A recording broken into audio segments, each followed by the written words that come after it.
I cannot stress how much you don't want to miss this story, because this video is going to dive into a world that's full of bizarre people and unbelievable situations. Now, it will go from bizarre to extremely dark fairly quickly, but be warned, what you're about to see is insanely jaw-dropping and unpredictable. Now, I couldn't get through all of the information alone, so my dog Toodles is going to help with this video because, Sup? honestly, she knows more about this than I do. Speak, Toodles. What's up? I'm Toodles. I can't stand this Elisa ass bitch. She pissed me off like a motherfucker. Woof woof ho! Cash me outside, you heard?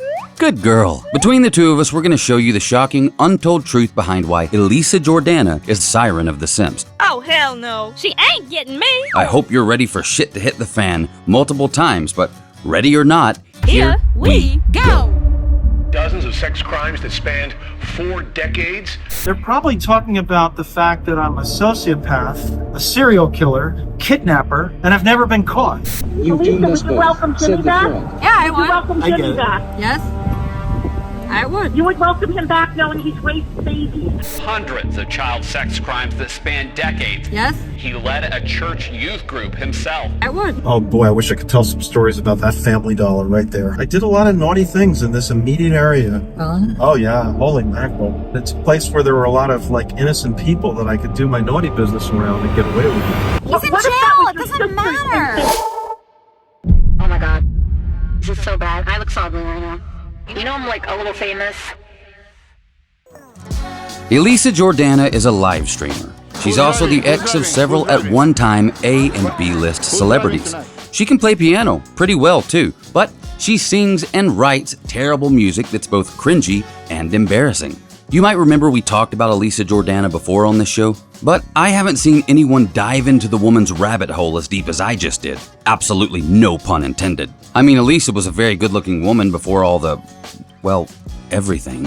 But now it's hard to find anything likable behind Jordana's eyes, or, as she was apparently born, Elisa Schwartz. Now, for the record, I had no idea who Elisa was until April 8th of 2024. I was home in our apartment, minding my own business, and I had just taken Toodles out. But you ain't pick up my shit with your bitch ass. I had locked the door, undressed, and was sitting on my side of the bed while my wife played Sequence on her phone. Now, I never really used the Reddit app. I just have it for direct messages, but something told me to check the r/cringe subreddit, so I did as I was instructed.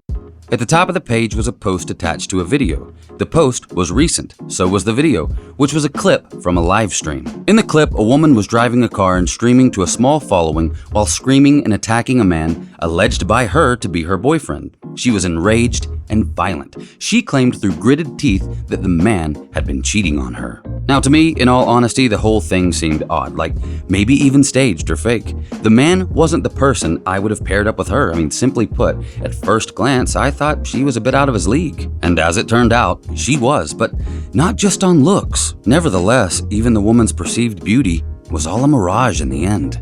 That woman was, of course, Elisa Jordana. The man in the video was Bahram Alipur, or Skoro as he's known online. Bahram is the son of a wealthy software engineer from Iran. Bahram also runs his own online finance investment group, but Bahram has a problem. He is described as a pay pig, which is someone who gets off on being used by women for money, and he's forked out tens of thousands of dollars to female live streamers who are normally in the adult entertainment business. But apart from an old shoot in Playboy, Elisa was not in that industry. She was a different kind of pick for Bahram, but that definitely didn't make her a better one. In my opinion, he'd not only found himself a gold digger, which I think both him and Elisa silently understood, but he'd nabbed himself a bona fide live streamer addict. And to be honest, I don't think that was the height of her problems. Yes, hello. Yeah, hi, what? Hey, Scar, why do you look like a little kid who just got caught stealing out of the cookie jar? This that stream Mr. Black was talking about. I'ma provide some much needed context to this mess of a video. On the right, we see Elisa boyfriend Bahram. On the left, we see Elisa big lip having ass. And right now, Elisa is live streaming while driving. She also taking calls from fans who just be bullying this man next to her, all cause Elisa claim he be cheating on her bitch ass. With your no chin having ass, dude. But where's your chin, dude? Where did it go? Oh my god, you look like an adult baby. Alright, man. Alright, clown. Go back to Persia. What? Why you let this little punk in your car?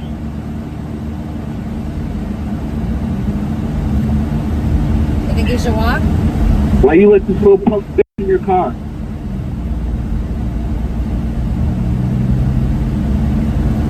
You gonna let everybody just run all over you, Elisa?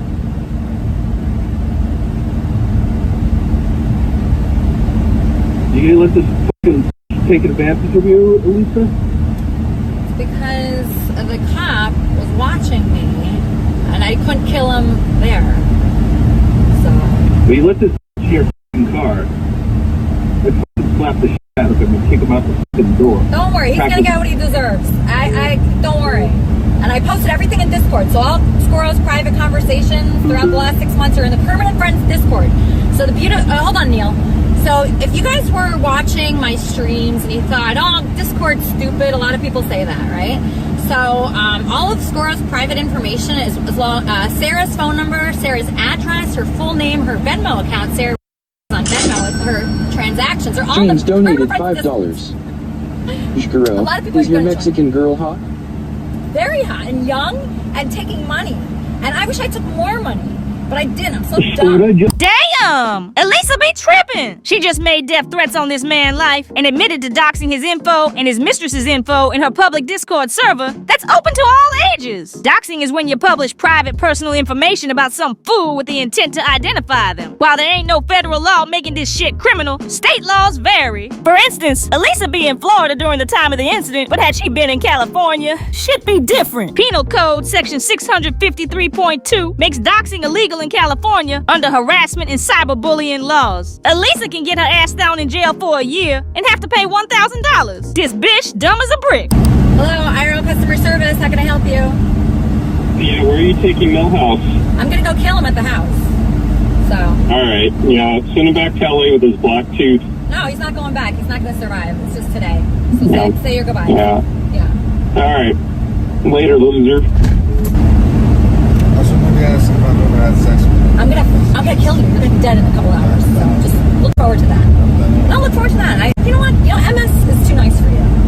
I forgot. Bahram also got multiple sclerosis, a disorder where the body's immune system attacks the protective covering of the nerve cells in the brain, optic nerve, and spinal cord. This ain't no joke. It leads to all kinds of problems like walking and vision impairment, but also potentially a shortened lifespan. And Elisa over here wishing worse on this man for what? Cheating?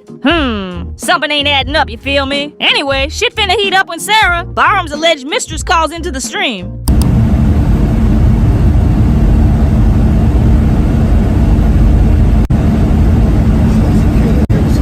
Don't give you. I saw all your texts, all of them. Dick hard. You're stupid trick. I fucking hate you. Oh, here's Sarah. Oh my God, yay.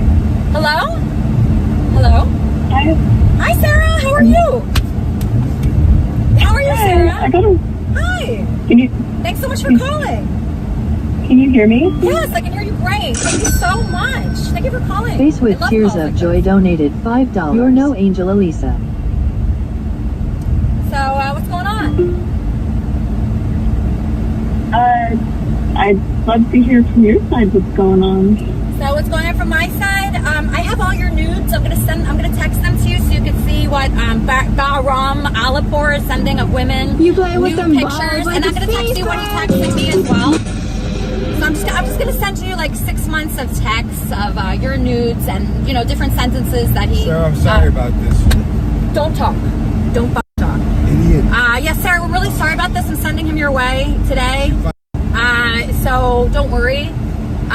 But yeah, so yeah, he's coming. Don't worry, he's coming home. Elisa. She just like almost broke my nose. She's gonna get arrested. No, you're fine. You're fine. Next time you touch me, I'll fucking dick you. You understand? You understand? Hey, no, Sarah, hang up. These idiots. She posted your number in her cancer Discord, and I was just being polite. Yeah. No, so Bahram.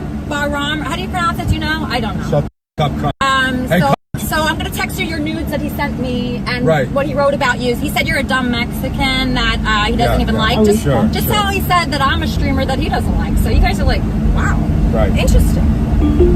Can I talk to Sarah. Yeah, sure. Yeah, touch me and I fucking dick your dumbass bitch. I'll fucking dick you to test me. Elisa. Yes?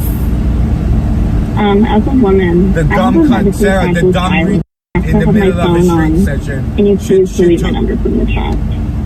No, she's a insane person. She's a fucking I would stop 50-year-old talking about dumb cunt in the middle of the street dancing. Yeah, Sarah, I heard you had a kid when you were 16. That's what he told me about you. Yeah, she had and he a said kid. you're a dumb Mexican. I said she's a dumb Mexican. And he said you keep showing up. And he says you won't stop texting him, but I saw the text. Shit, this hoe be driving reckless, staring at her phone, beating on this disabled man, threatening to kill him multiple times, doxing his info, and leaking his mistress-sensitive media, all while behind the wheel of a moving vehicle with other cars around. Cheating ain't no excuse to put this man's life in danger, even if he is an asshole that broke your heart. But like I said, something ain't right, and we gon' find that out later. But for now, Bahram got the right to defend himself by any means necessary if Elisa don't calm her unstable ass the fuck down. It's the same shit. Elisa, can you answer? Yeah, what's up? She's half your age. She's half your age. Delete the number, please. Pull over, dumb cunt. Pull over, dumb. No, please don't. All right, I'll stop. Okay, I'll stop. Pull over. Okay, I will. Pull over, dumb cunt. No, I'm sorry. No, call 911, Sarah. Call 911. No, please, I'm Call sorry. 911. No, I'm sorry. No, I'm so sorry. Please let me go. Babe, please let me go. No, please, I'm so sorry. Please let me go. Oh, you're sorry, right? Get the fuck out of here. I'm getting out. He's killing me. No! Okay, I'm getting out.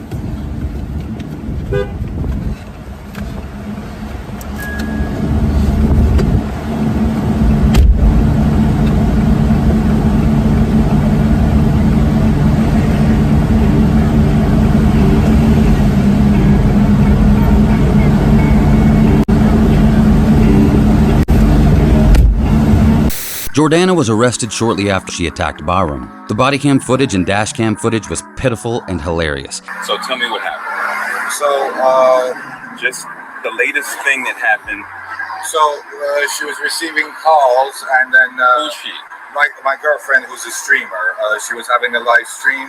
She was. You're calling your girlfriend, but you guys have a marriage license, correct? Oh, yes. Wait a minute, these two clowns is married? I ain't seen a wife and husband this messed up since Gabby and Carlos Solis. Bastard. Better a bastard than a whore.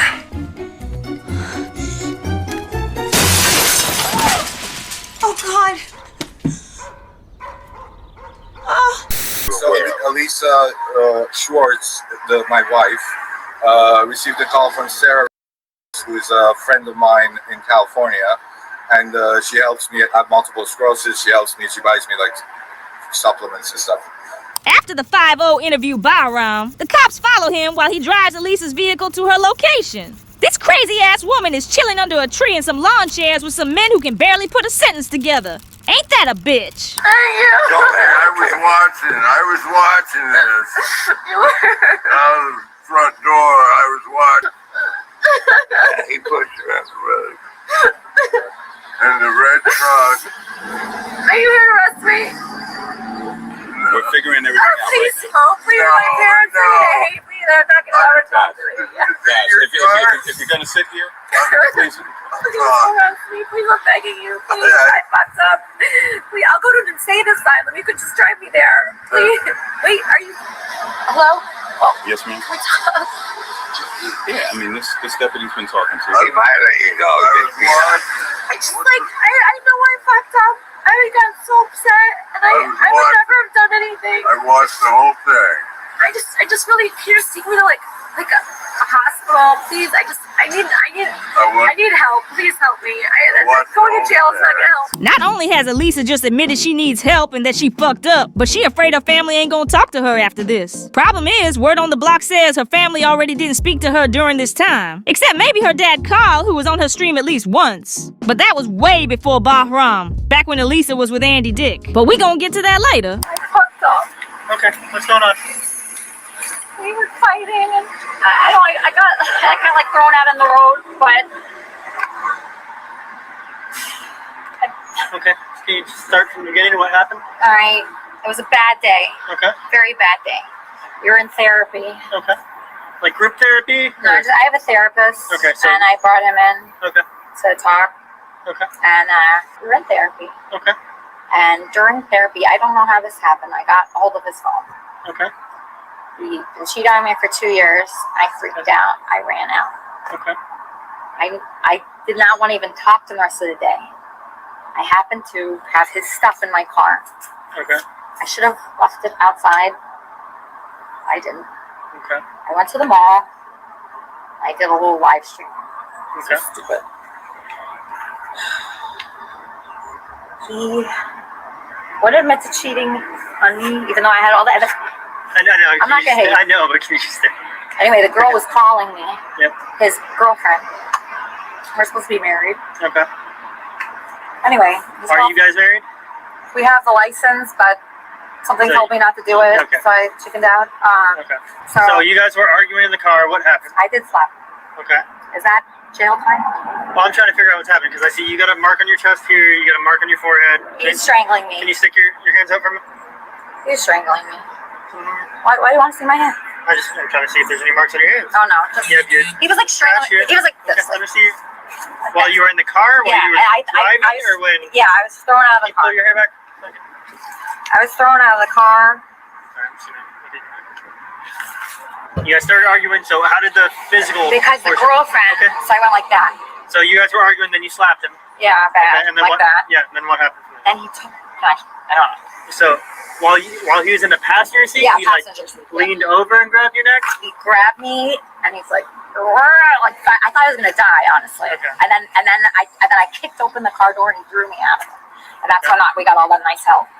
Did you manage to put it in park I said I'm gonna kill you, but I always say that. I wasn't really gonna kill him. So you slapped him, said you were gonna kill him, and then that's when he grabbed you around your neck and pushed you out of the car. You managed to put it in park before he pushed you out of the car? That's a good question. Did you say 20 like vital? Yes, yeah, that is a good question. I don't know. Okay. Because it was like such a blur. So is that all the physical that happened? He grabbed your neck and pushed you out? He grabbed my neck, he pulled my hair. Okay. How did you get... Did you see it? Did you watch? Okay. Just hold on, let me... I'm just curious, because it was like a blur. Okay, so how did you get a scratch on your forehead and a scratch on your chest? Because he was taking my head and like... I hope my head's okay. There seems to be a lot that Elisa don't know or can't remember. But I can bet my last doggy bone this bitch's head ain't okay. And that ain't got nothing to do with Bahram. Elisa, we saw the live stream unedited on your own damn channel. Ain't nobody choke you out like that. Ain't nobody push you into the road either. Actually, Bahram tried to pull you out the passenger side of the car first where there ain't even no traffic because you was being violent and reckless. And you ain't just slapped that little fool either. I saw multiple assaults before that man defended himself. As a matter of fact, let's play a little game I like to call Counting with Toodles. Welcome to Counting with Toodles. The object of the game is to let the little furry dog count out domestic violence incidents while you shut the fuck up. Come on, let's play. How many times was Elisa's erratic behavior threatening to the point of warranting a firm ass kicking? Can you spot them all? I know I can. Here go number one. The first time Elisa attacked this fool was the worst. She grabbed this man's junk like it was a handbrake. This could be considered sexual assault. Then straight after that, she hit him in the arm. That's number two. And he still ain't retaliate. Number three, she hit him again and he ain't do nothing. How much can this man take? Number four, there go another one. Number five, Elisa almost broke this fool nose. Then after threatening a cat claw to the face, driving crazy all over the road, and acting like she was gonna punch him one more time, Bahram finally had enough when she grabbed his ear and pulled, making our grand total of assault incidents 6. I don't know how Elisa was so shocked when this man started whipping her ass. But anyway, thanks for playing Counting with Toodles. I guess I won or some shit. It quickly became clear that Elisa was obsessed with herself and becoming famous. The phrase, "any publicity is good publicity," should be tattooed on her forehead. But what the arrest footage also revealed was Elisa unfiltered, and that called her real age into question. While Google said she was 35, she was clearly in her 40s. And while digging further into the drama, I uncovered so much. So much cringy mess that I wonder, as a YouTuber, how the fuck did I miss it all? According to Elisa, her boyfriend Skoro deserved to get punched and slapped in that car. She didn't seem to mind the fact that she'd put his life in danger with a moving vehicle, or that she straight up threatened to kill him multiple times in front of witnesses. All this on her own live stream while she took calls from followers egging her on, further enticing her to enact revenge on this man who has multiple sclerosis. And Elisa's justification for it was because he'd been cheating on her for 2.5 years. But as you'll see, that's not even entirely true either. The drama that ensued in that car on that live stream was only their second meeting. And apparently, they were dating for less than a year at the time. So how on earth could he have been cheating on her for longer than they'd been together? And more importantly, why does Elisa Jordana's concept of time seem so distorted? Mr. Black ain't lying. If Elisa and Bahram hadn't even heard of each other until summer of 2023, how the hell can that little munchkin be cheating on her for 2 years? Elisa, why can't you tell time? What's wrong with you, girl? Somehow during the therapy, I got a hold of his phone. I don't know why. And then I was looking through it, and the person that he said was a stupid Mexican he's been talking to for 9 months, sexting with while he was talking to me, calling her his girlfriend and stuff. So we were in couples therapy, and I found out he's been cheating on me for 2 years. I called Sarah. You Sorry. You want to go to jail? Not really, no. Okay. It's okay. No, it's not okay. You ever been cheated on for 2 years with a 20-year-old Mexican? I doubt it. Before, during, and after the clip went viral, Elisa played herself off as the victim, simply avoiding offering any real explanation for the inconsistencies in her side of the story. I mean, she refuted things that I witnessed on the video and added things I didn't see happen. There were no cut or edit points, so I just couldn't make heads or tails of her claims. Had Elisa actually watched all the footage back? I mean, don't get me wrong, it's true. Bahram Alipur has said some very cruel things to people, including Elisa. Who can be a bigger menace, dumb cunt? If I wanted to, I can do whatever you want me to do every day. Right, so if whether it's that you don't care or whatever, and be smart enough to fear what I can do to you, dumbass. And don't just fucking disrespect me. Okay? I'm not a fucking little Jew that you're fucking used to, right? We're the people who fucking humble you, retards, right? Don't fucking like play with me. I give zero shit, dumbass. My fucking like honor is the most important thing. Give a fuck about you. Dumb cunt walks and talks to the guy because he's homeless. He's literally homeless. And he goes like, I gotta rescue the dog. It's a fucking dog, you dumb cunt. Cut it out. How hard, and then the other thing is like you literally have no one else in your life aside from the people who use you as a cum dumpster, right? Jizz bucket, right? Benji, whoever, right? Andy. There's nobody else. You understand, right? Oh, people who use me as a jizz bucket, I'm going to keep around. What do you think I'm doing? That's good for my boyfriend and husband to fucking deal with. I've not Well, done. why are you talking to fucking bait? Yeah, I got an idea. Send the dog here. I'll fucking kill it. I'll throw it out the window, and that's the problem solved. Retard, we're going to the store. Okay. You're gonna cut this shit down. Okay. And you're gonna act like a fucking 45-year-old that you are. I'm not 45. Whatever the fuck you are. I'm not 45. Whatever the fuck you are, like an adult. I know you're saying that Cut it. What is it? to make me feel bad. Yeah, because that makes a huge difference if you're 46 or 44 or whatever. If I'm what? You have the mental capacity of a 9-year-old. He's not wrong. He thinks I'm a clown. He doesn't like me. No, I think you turned into a real dumb clown recently for some reason. Like you think this is funny? We're in a parking lot. I don't think it's funny. I don't think This is the best you can do, right? You put your brain to use, and the best you can do is do U-turns in a parking lot because that's how you find I think things that's to buy. something over there. Oh, do you want to go somewhere else? Elisa, What? What? it's store, right? Okay, alright, sorry. I'll keep going. I think if I keep going down this road, This is not a road. well, where we were going.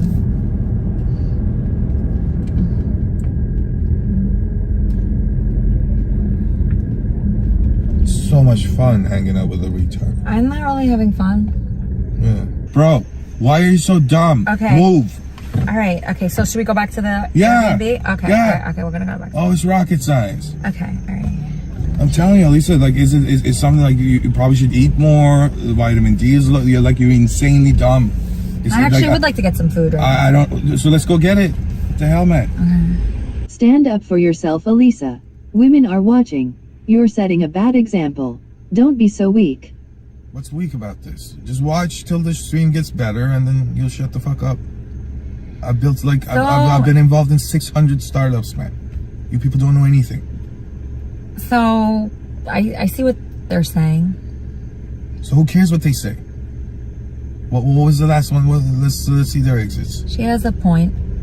What? So you should act irrationally, be a cunt, and that's good for women. You shouldn't. Well, you it's shouldn't not good for cooperate. women what I'm doing. Yeah, you should cooperate with me. You should be teammates, not opponents.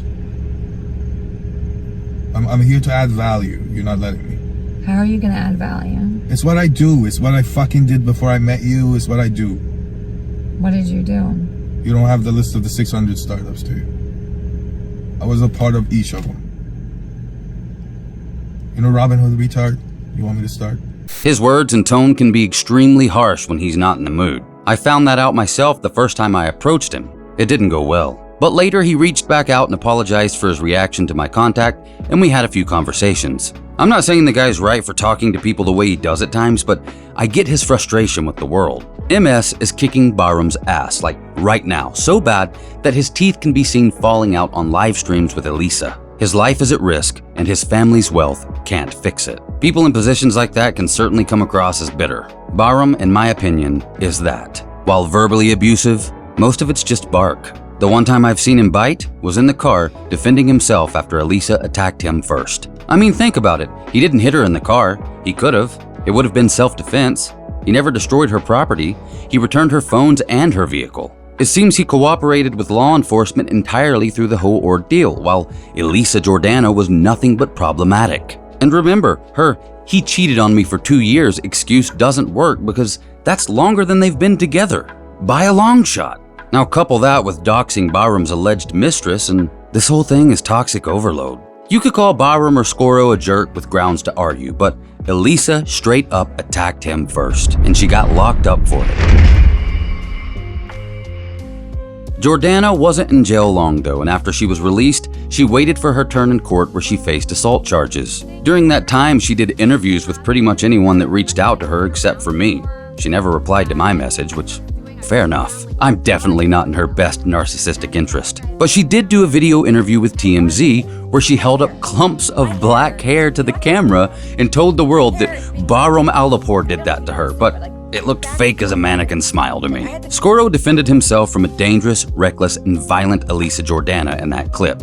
And when you add in her inconsistencies about what we all saw happen with our own eyes, you really see just how unstable Elisa is when she's completely unfiltered. I'm talking lolcow levels of lies and delusions. But the odd thing is, some people around Elisa seem to buy into all that, or at very least participate in the dance. I mean, there were people supporting and donating to daily streams that lasted for hours. These were free-spirited broadcasts of Elisa just walking around and living her day-to-day life through her phone's camera lens, accompanied by an observant, small following of people who seemed to think she could do no wrong. Make friends. That's what I'm about, having a good time. Oh, hi! Oh, please join us! Please, please, please, please, please. Sir, please, I'll pay you $100 if you join us.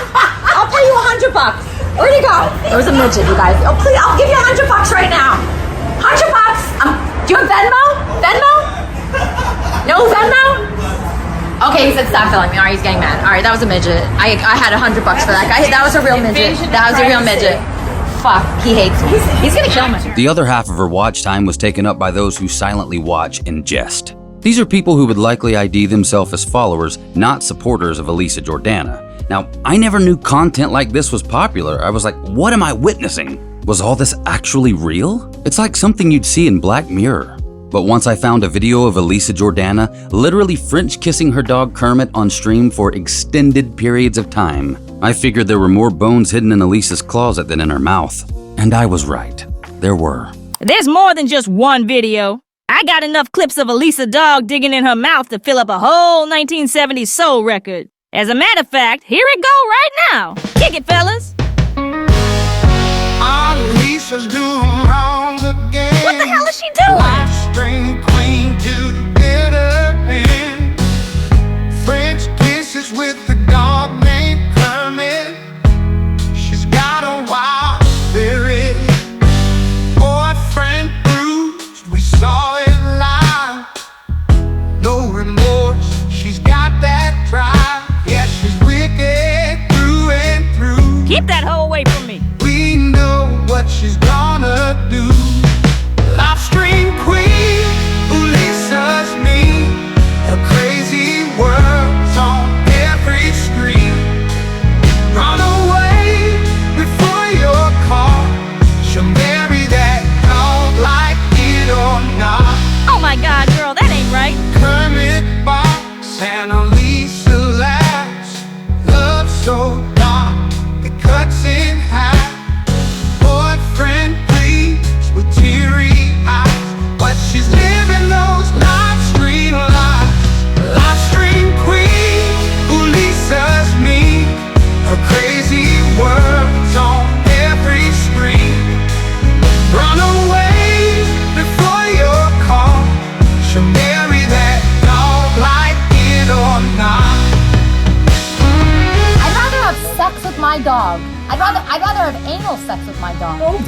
I'd have a gangbang with a whole pack of dogs instead of having sex with Barry.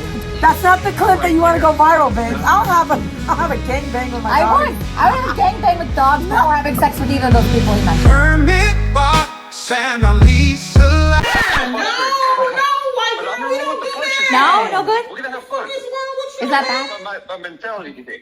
Following her release from jail, Elisa phoned into a station and was interviewed on the Drew radio show where, shockingly, the DJs completely simped for her as they verbally tore Scoro to pieces. It didn't matter that she assaulted the guy and drove recklessly while threatening to kill him repeatedly. And it didn't seem to matter that Elisa's stories were inconsistent with the footage of the incident. These guys acted like Jordana wasn't the aggressor. What kind of fucking hocus pocus is going on here? Had they seen the same footage I'd seen? Guess not from the same angles. He would always like throw these other women in my face, show me pictures they're sending of him, younger women that are cam girls. So that was the problem, is that I was so hurt by that. And I was just hurt by like a lot of things, and it just built up so much. And when I found out that I was right, I knew he was cheating on me with like several people, but I never saw it written out like that. I'm getting a lot of attention for this, which is interesting in a couple ways. Like, I know this is a very embarrassing thing, it's a very bad thing, but I feel like I'm supposed to have some kind of growth from it, because there's no way I would have walked away from this guy unless something like this happened. Well, you got to strike while the iron's hot, so I assume you're... How do I strike? How do I strike? I don't know how to strike. What am I supposed to do? I look fat in like the body cam videos, so I look really fat. It was a really bad angle. No, it wasn't. It was fine. Now, how badly were you hurt? So what people didn't see is like when he was pulling my head down, he was like strangling me. So nobody, they could just see the top of my head. They couldn't see what was happening at the bottom. He's putting his hand over my mouth. They couldn't breathe. I thought 100% I'd be dead that day. I thought when he was doing that, this guy is going to kill me, and it's going to be on my stream, and that's how I'm going to go. And my parents are going to be watching this. Everybody's going to watch me die. That's what was happening in my head. Let's get one thing straight. I can't stand Elisa or that little man-child Bahram, but I ain't see him strangle her in that car. Watch the clip back, fool. Most of the time, you can account for where both of his hands are at all times. And most of the time, he's trying to get the car off the road. Hell, he even keeps telling her to pull over. The only time this man hand is on her face is when he's trying to get that bitch out the car on the trafficless side of the road. At one point, it seems like he's trying to take her glasses off. Now, this woman has just assaulted this man 6 times and put his life in danger behind a moving vehicle. Did you see this man throw a single punch at this woman? Nope, I didn't either. To add to everything, Bahram and anyone who follows her stream knows that Elisa is a dangerous and erratic driver. Here it go a couple times, Elisa makes it clear on live stream that she shouldn't be on the road. They do this with people. Whoa, I'm so sorry. Oh my god. Oh my god, a guy just almost walked in front of the car. Oh my god. Hey, don't be bothered by that, but like, this camera is no. Just pull over, listen to some music, and I'll fucking play some tunes for you. Calm down. Oh my god. Like, they're stressing out too much. Go straight. He was black. I didn't see him. He was so black. You're sorry this happened to you. This camera is the person who fucked you over, sir. Oh my god, that was so fucked up. Okay, alright, okay. I'm just parking. Thank you. Why is this bumpy now? I hope I didn't oh my god, that was so fucked up. He was very black, and he was wearing black. Both, right? Right, Tommy? Did you notice that?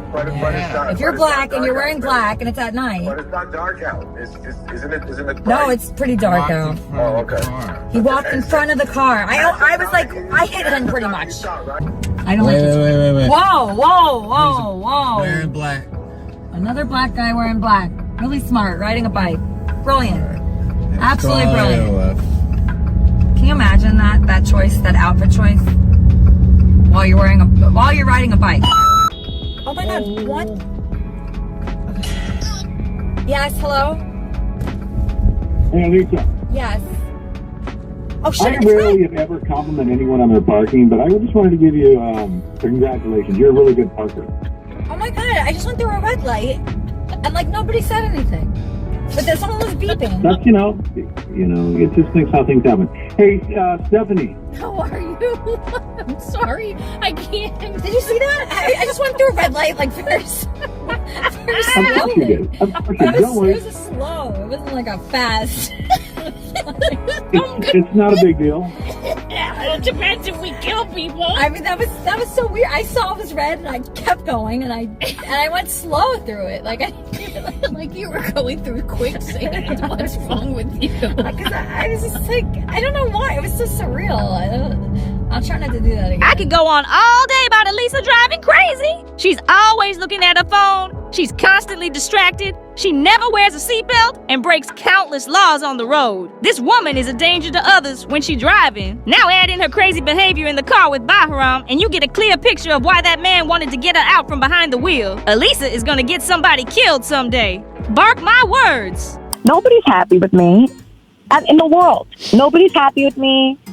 Everybody hates me, and it's surreal. I mean, I felt hated before many times, but this is more. This is more than usual. And now I need to make big changes in my life, obviously. Let's try and put it in a different perspective. How long did this go on? Was it 6 months? Yeah, like 6 months, but every day. Like, it was like a 24/7. Sure. Very intense. Okay. It hurt the way I was treated, the way I was arrested, he wasn't. The public perception of me versus him, like he's some angel. I can't even stream right now because I'm so depressed. I just can't emotionally, like I can physically, I just can't emotionally because I'm just so, I don't know, this like fucked me up so bad. After all the boo-hoo over how much she just can't stream right now due to her mental state, Elisa announced her return to live streaming on her Twitter that very same day. Then on April 20th, she was back at it again and ain't stopped since. It seemed like so many of these pro-Jordana men were so unconditionally supportive. Elisa was truly the LOL queen of her incelish simp following. But how the hell did this all begin? Well, let's go back as far as we can. Elisa Ann Schwartz was born on June 30th, 1984 in New Jersey, New York. Her first attempt at becoming famous was when she was the guitar player for a band called Cobra Starship. Their website reminds me of the good old MySpace days. This is how I found out that Elisa is an actual musician. In later interviews, Elisa said she was kicked out of Cobra Starship because she wasn't pretty enough to make it in the music industry. She claimed she didn't have the right look and didn't act sexy enough to be in the band. In an interview she did with Mary Claire magazine, Elisa said she was on tour with the band and dating the lead singer when another, younger and prettier girl joined them on the tour bus. The two women allegedly never exchanged names or even talked to each other, but one day, Elisa says she got onto the bus and found that new girl practicing with Elisa's guitar. The next thing she knew, she was being asked to leave the band, and that was that. According to Elisa, of course. You know, I'm a famous person. Everybody knows about me.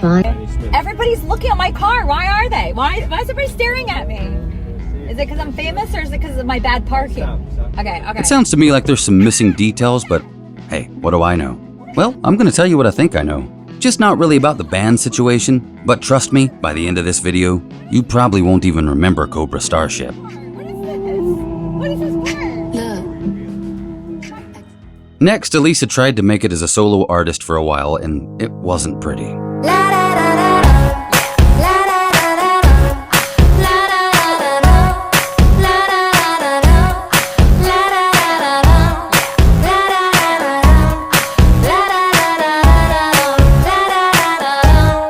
She could clearly play music, but the vocals and lyrics were unintentionally cringe. As far as I can tell, she put out one album and a few tracks before calling it quits. You can still find her music on SoundCloud. She re-uploaded it there a little while after getting out of the music business, if she ever really was in it. I'm gonna take a taxi to the dark side of the city. Don't tell your mommy, your papi will meet me on the corner with the money. Didn't you know that he was lonely? The crazy thing is that in some ways, Elisa was at one point moving in the right circles to actually make a big name for herself. When she started her solo music career, she moved to LA where she ended up spending time with a few pretty big names. But we do know for a fact that Elisa was actually involved with men like actor Andy Dick and Howard Stern show co-star Benji Bronk. Most of the famous men that dated Elisa in her 20s seemed to figure out something was wrong pretty quick and get out of there fast. But not Benji. He was a different story. If you aren't aware of Benji from The Howard Stern Show, you may have heard of Bronk from cinema classics like Sharknado 4, The Fourth Awakens, Sharknado 3, Oh Hell No, or The Last Sharknado, It's About Time. Well, you see where I'm going with all this. The truth is, Benji was one of those guys who was kind of at the right place at the right time and ended up landing a pretty big gig on the Howard Stern Show.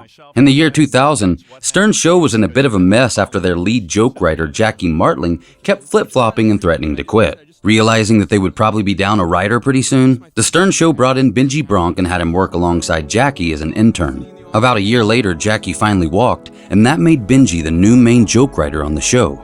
And he was dating Elisa Jordana at that time.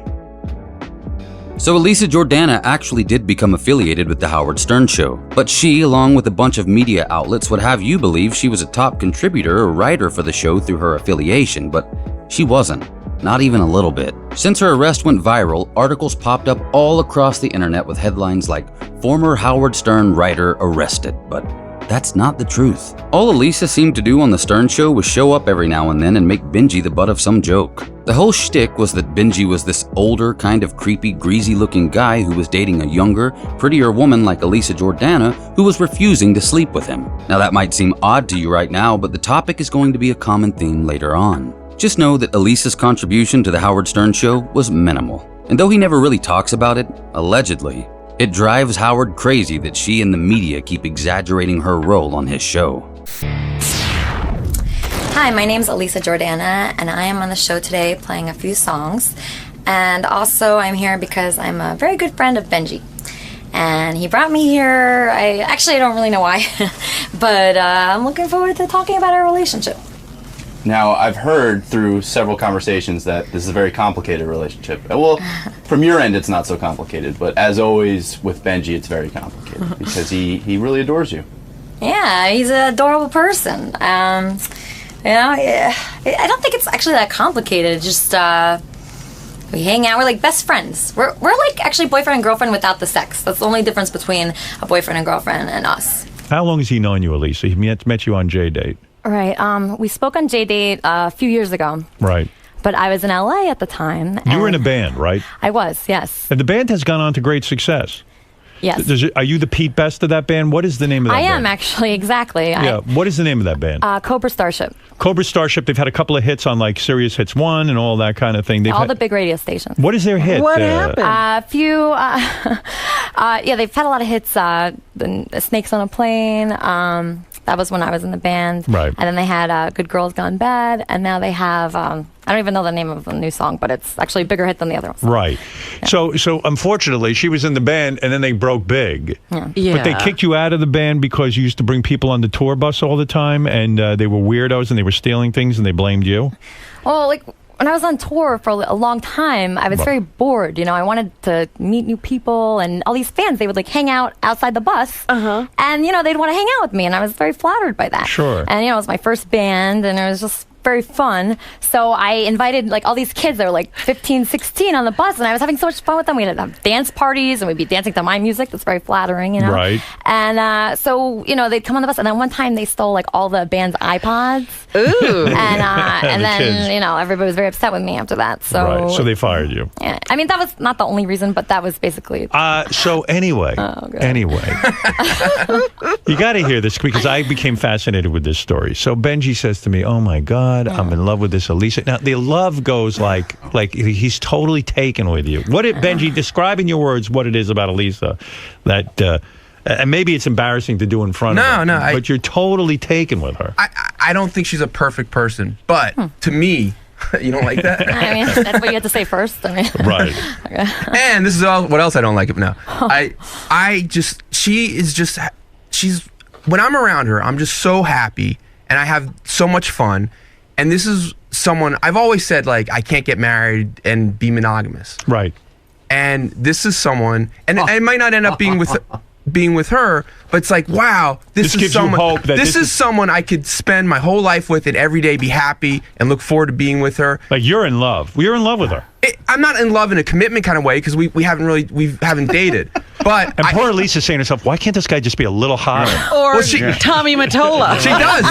I think she. Have you said to yourself, why can't I be attracted to this guy? I actually get sad sometimes. Like once in a while, we'll be like at the dinner or something. The other night we went to this like kind of a romantic dinner. Right. And I got so sad because because there's like these people next to us. They're on a date, and we're like having so much more fun than them. Right. And I'm but you're comparing not myself. going back to your room and going to bed. Actually, we slept in the same bed last night.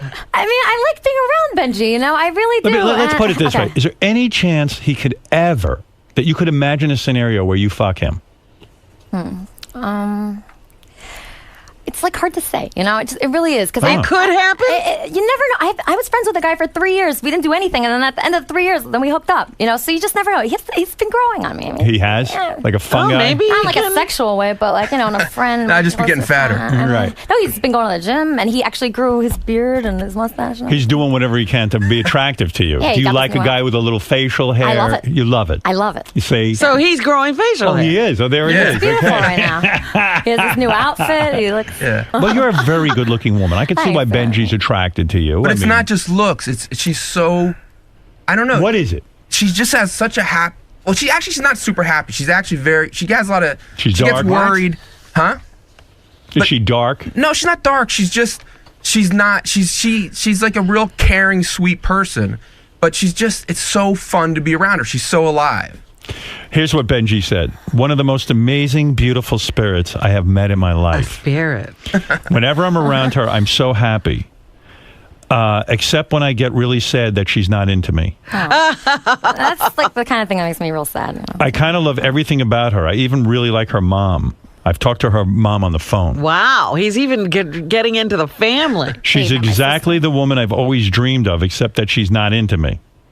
I know I'm not her type, and I know I'm not good looking, but I also think that she loves me, but not romantically, and I think a part of her gets very sad that she's not into me that way.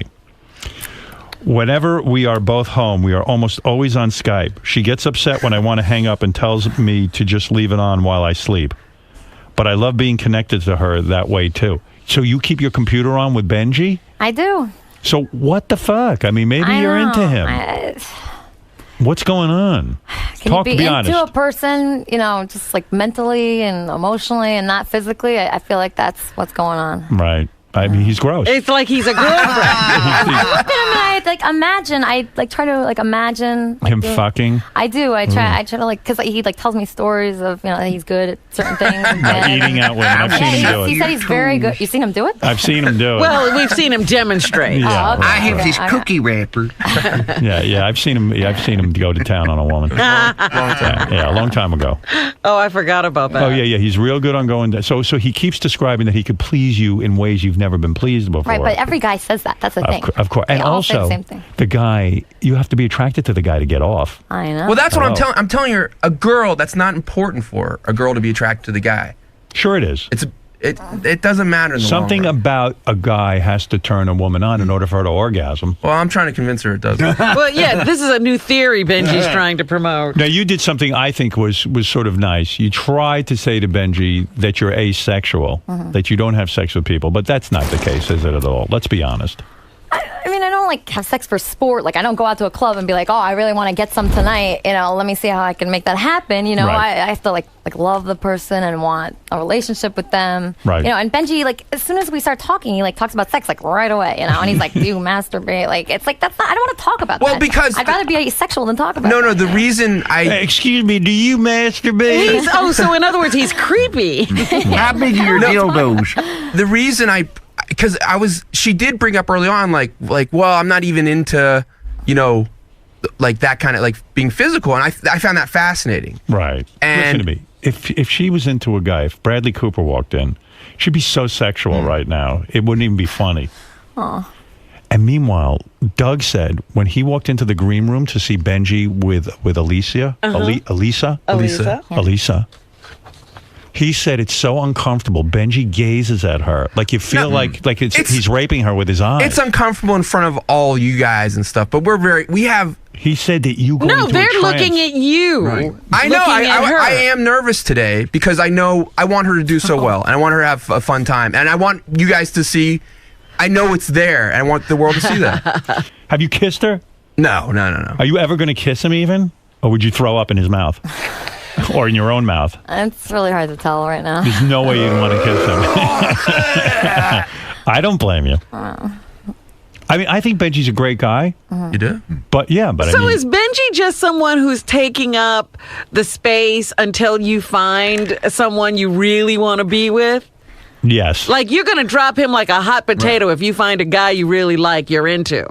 You won't be Skyping him and keeping the line open. You won't have time for him. But the truth is, like, nobody would be a better boyfriend than Benji. Like, he's the best. I Like, he does so many understand nice that, things. but you don't have a boyfriend right now. I know, yeah. But Robin, the I moment think you get one, he's going to be in the way. Are you seeing anybody? No, just Benji. Just Benji. I think she's more worried about me dropping her. Really? Yeah. Why? Because maybe I won't keep up with it. Like, part of me, because I do get so sad sometimes. Right. Like when I get sad about it, it's horrible. How long have you two known each other now? 3 years? We didn't really. I don't remember. Like, we met this summer. Right. What happened? You contacted her on J-Date. We can't. Yeah. You were taken with her picture, I'm sure. No, actually, her profile was really funny. Okay. And that's. I mean, yeah, I know she's super hot, but it's her personality. So how She's did you wear her down even to have her meet you? I don't. Did we you just, throw in the Howard Stern show stuff? Or, I mean, how'd you finally get her to meet you? We pretty quickly just said we were going to meet for dinner. Right. And so when you met him, were you like, oh, shit. Did you see a picture of My him pictures first? are very good. No, his picture is amazing. It's That's really a problem. good. You were attracted to his He picture. had a nice hat on. Right. He looked kind of cool. He did look cool in the he has great pictures. No, but you know, he was Could you just be your picture, Benji? Why don't you tape that picture over your head? no, when we met, I mean, it was kind of nice. He was so nervous. He was like so sweaty and like red. Like it was Oh, so he's cute. red. It was adorable. How can you not love him? I've seen that sweaty red look. Yeah. There's nothing adorable We've seen it for about a long time. I don't know. So when you met him, you saw how sweaty and red he was, Yeah, but yeah. you thought it was cute. I did. I thought it was adorable. But you weren't attracted to him. No. Right. See, I told him he sweats like a motherfucker. He's red all the time. I don't know if what's that called? Euthanasia or whatever it's called? Echinacea? I don't No, know. what? Euthanasia? I don't what know. are you talking What about? is it? Psoriasis. Psoriasis. But I'm good today. I'm pretty No, good. you're pretty calm today. Yeah. You're not that red. Yeah. But and so Benji prepared you for today's performance. He Right. was very nervous about it. He was making you nervous. Yeah. And he said, you got to get to sleep. So he put you on Ambien last night. Is that correct? Well, we were at dinner the other night, and he mentioned that I might need an Ambien to wake up early today. Right. And I actually, when we were at dinner, I had a date after the dinner. Wow. And then I was thinking, like, I don't know. Then I planned the date next door to where we were eating. Right. So Benji said he didn't know how long it would take to kick in the Ambien. So he took an Ambien, I took an Ambien. Right. Before your date? Before my date. And then I said, Benji, you know, I'm really scared. I'm going to fall asleep on this date. Make sure nothing happens Oh, to me. he didn't want you on the date. Yeah, so he came No, on the that's date. not why. Oh, dude. No, I didn't know she had a Gave date. her an Ambien before the date? No, I didn't know she had a date. So what happened when you went on the date? You must have been exhausted. Well, I was on the date, and then Benji was like two tables down. Like, Watching the date? God. No, wait. She asked me to my come. God. Wait, Why would you go on her date? No, he was she great. begged me to come because she was scared to go. Why would you go? Because I okay. asked him to, though. So was the guy a nice guy that you went on the I date? don't remember because I don't even remember what Right, happened. 'cause I was she's on falling asleep. Ambien. And I look in the corner and there's Benji and his head's down, he's sleeping. And then I don't even know what happened to my date. Then I go over to Benji. I think Benji, here's how Benji had it in his head, because I'm a dude. Ambien can get you a little bit horny. No, Howard. That's I what think, happened to me. yeah, I think he figured you go on Ambien. He's Since trying to drug her to get sex? Well, not drug her, but yeah, okay, drug her. Like I've done that with After Quaaludes with girls. I when mean, was in people do college. it with alcohol. Yeah, I mean, I Howard, think he was I hoping swear- to loosen her up a no, little, and then she no. wouldn't know what Well, she it was did doing. because apparently I told him I wanted to hook up with him that night. But I didn't try anything. No. Because we fell asleep together at the bar. And she was looking at me and she was like, turning her head back and forth. She was like, maybe I could hook up with you. I told you that Ambien That got works. me back on totally waking up. But I was like, I didn't. You know, of course I didn't do anything. But she's asked me. She was worried about getting up in time. Right. Well, I'm here's. So can I you be give honest? a person an Ambien.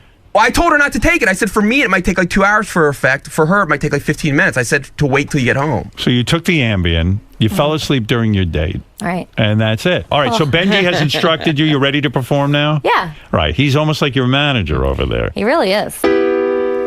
Did you take piano lessons? Because you're good. I did, yeah. I used to play classical piano. But it's more fun, writing your own songs. I think that's Absolutely. I know. I've written 2 hit songs.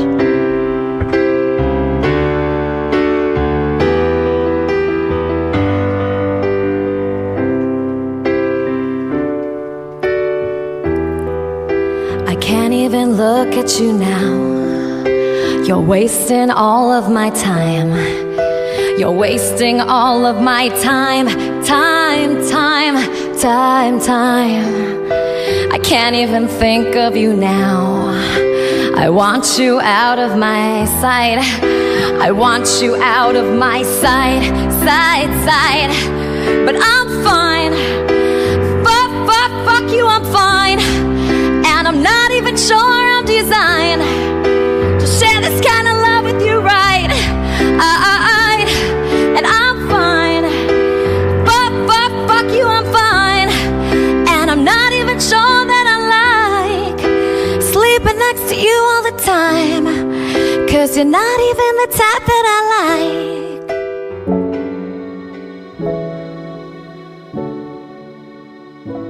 I'll be honest, I can't believe this is the same woman. She seems like a sweetheart. I'm not a huge fan of the song, but that's besides the point. While Elisa seems a little disconnected, she's still kinda cute.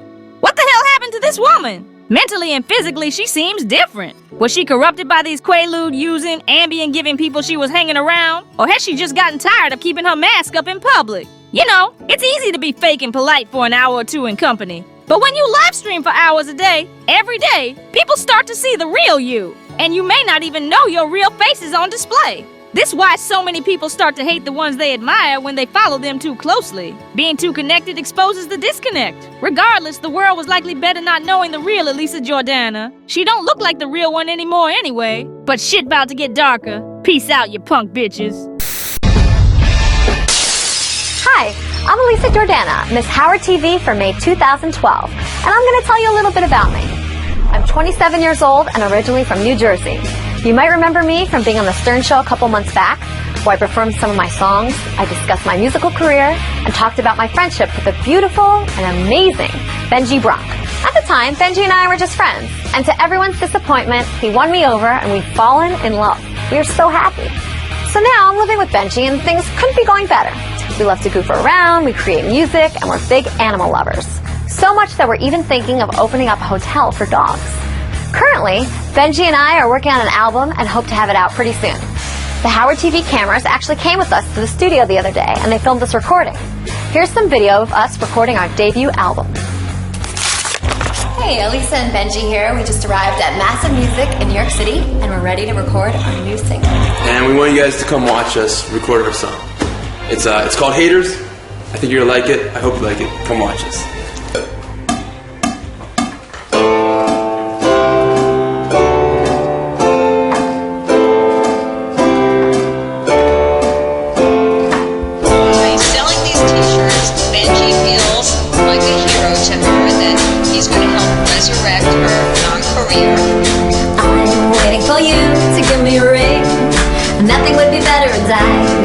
That this won't be a fling. I'm gonna need forever and I can't believe I got into this thing.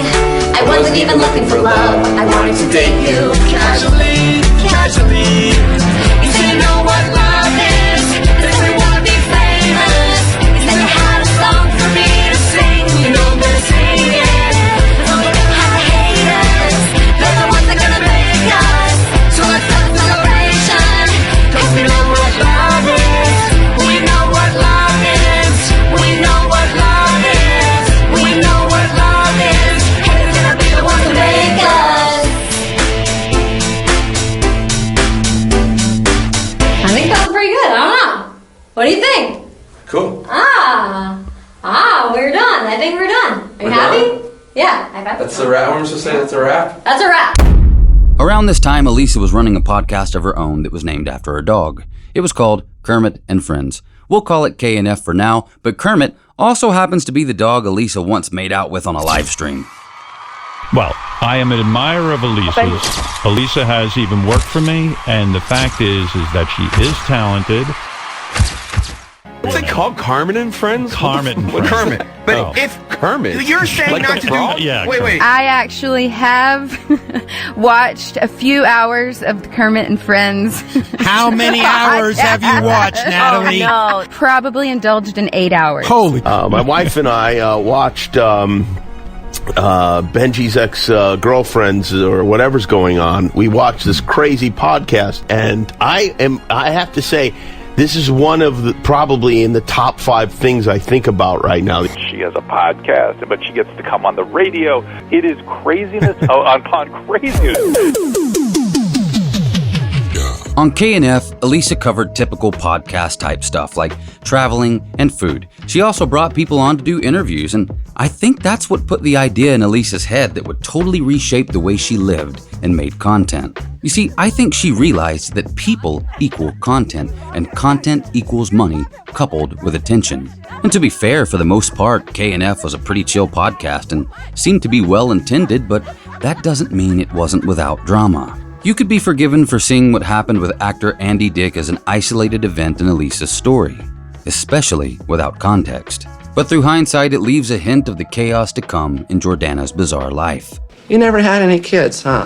No, we didn't get to that. I have 3. How the hell would you have any kids with all the penises you've blown? I sucked my own dick and then spit it into their vagina. Now, I'm not entirely sure how they first crossed paths, but after Elisa and Benji broke up, Elisa moved on to Andy. He'd show up on KNF and they seemed to be pretty close, but that relationship quickly derailed into a total shit show. Let's go. Bad. In February of 2021, Elisa told her fans that Andy had proposed to her, and she was hoping they'd get married when her mother came out to see her in June of that year. A couple days after the proposal, Andy confirmed the plan on Kermit and Friends when he told Elisa, "I'm gonna get you the fattest fucking ring, bitch." So it looked like in some kind of bizarre way they were actually official. I don't know, man. It was still bizarre. When Elisa introduced Andy to her dad, Craig, on stream, he was clearly drunk. Or something worse. You're on with my dad. This is your big moment. Andy, this is my dad. Happy Father's Day. Hey, Dad. Hey, Dad. Can I borrow the car keys? There's no keys anymore. The cars don't have keys. See you later. Can I have them, please? Andy just woke up, so he's like a little weird right now, but he's so nice. You mean later on he won't be weird? Yeah, he'll be, yeah. Doesn't matter when I wake up. I'm always weird. Yeah. You know why? Because the cat's in the cradle and the sills. And the boy blue and the man on the moon. When you're coming home, son, I don't know where. But we'll get together then, Dad. And that song actually hit me hard when I first really listened to it years ago. I did just wake up and look for my glasses. Because the father has no time for the son, and then the son has no time for the father. Exactly, and that's is how it really goes. You know. No, it doesn't have to go like that. It doesn't have to go like that. It's just how it does go. Like. I like Andy. Thank you. I like you too. I really like you. No, and honestly, you did something. I'm gonna cry, but you did something very right with your girl. Like, she's so great. She was born with a lot of talent, and that's. See how your dad is. Like, he can't stop being great. No, but I like when you cry talking about me, Andy. Can you do that again? When I what? When you cry, when you start crying, when you talk about me, that's good. You want me to pretend to cry? No, really cry. Don't pretend. You must cry. Yeah, push a button and push the cry button. What are you talking about? You were just crying 30 seconds ago. So? It's not right. pretending to cry, girl. You know, this is where she's a little off kilter. What up, Andy? What up, Andy? Smile. What's going on, Andy? They set up a date and aimed to get married on Valentine's Day during a live stream. But Andy never showed up. Elisa told the world that she was upset and disappointed, claiming she hadn't even talked to Andy since the day he proposed to her. Yikes. But in the end, she rounded off everything by saying just how much she loved him, which is actually quite sad, but don't feel too sorry for her yet. Just trust me. About a week later, Andy was back on KNF, only this time he was streaming from his own home. But when he started kissing his roommate Callie Nolan live on the stream, all hell broke loose. Elisa started screaming at Andy, calling him a bad fiance, claiming he cheated on her, and everything. Callie, who's credited for a couple of movies and TV shows that I'd never heard of via IMDb, was furious about the whole situation, and she accused Elisa of milking it for attention. She made the following statement on the matter, and she kinda has a point. We had been partying for 2 or 3 days. I was under the influence, and I was unaware that I was even being filmed. I was just sitting on the couch with Andy. He leans over and kisses me, but she just wants to get some publicity. She just has a podcast and was on the Howard Stern show. She's not even a celebrity. She's just doing this shit for attention. Elisa is a fame hoe. She's not even on TMZ. This girl's a foe. I'm not a whore like her, but now it's all over the tabloids. I never slept with Andy. Nobody's really cheating. Andy's still married, so I didn't really break up an engagement. She doesn't even have an engagement ring.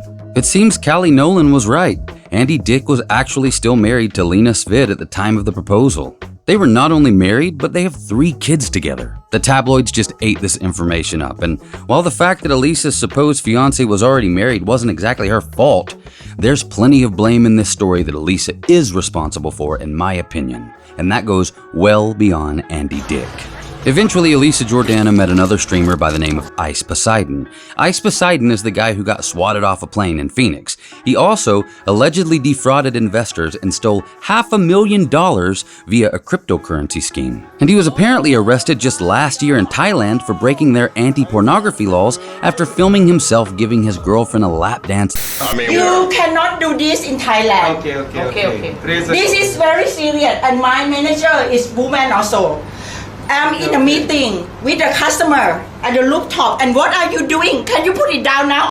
I didn't know just how crazy the world of Ice Poseidon was before I started making this video because I'd never heard of him. But for the sake of the subject of this video, I'm going to try to focus only on the bits that directly affect this story here today. I think Elisa saw the numbers that people like Ice Poseidon were getting on their live streams, and she just sensed an opportunity. In an attempt to boost her podcast, she started live streaming too and quickly found her way onto the IP2 network. If you don't know what IP2 is, don't worry. I didn't either. But IP2 is a website owned by Ice Poseidon that collects streaming data for desktop streamers. Basically, when a featured streamer on the network is online, it'll show their names and which platforms you can find them on. I guess it's kind of the modern equivalent to a TV guide for people who are a fan of watching live streamers, but there's a catch. IP2 seems to pretty much only collect information on the nastiest, most outlandish, toxic streamers you could ever imagine. People who will do and say anything for views. And, well, Elisa Jordana ended up going so far that she got kicked off the IP2 platform, and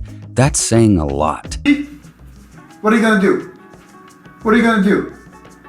You gonna do something? Yeah? That's what you're gonna do? Yeah. That's what you do? Yeah. Do it again.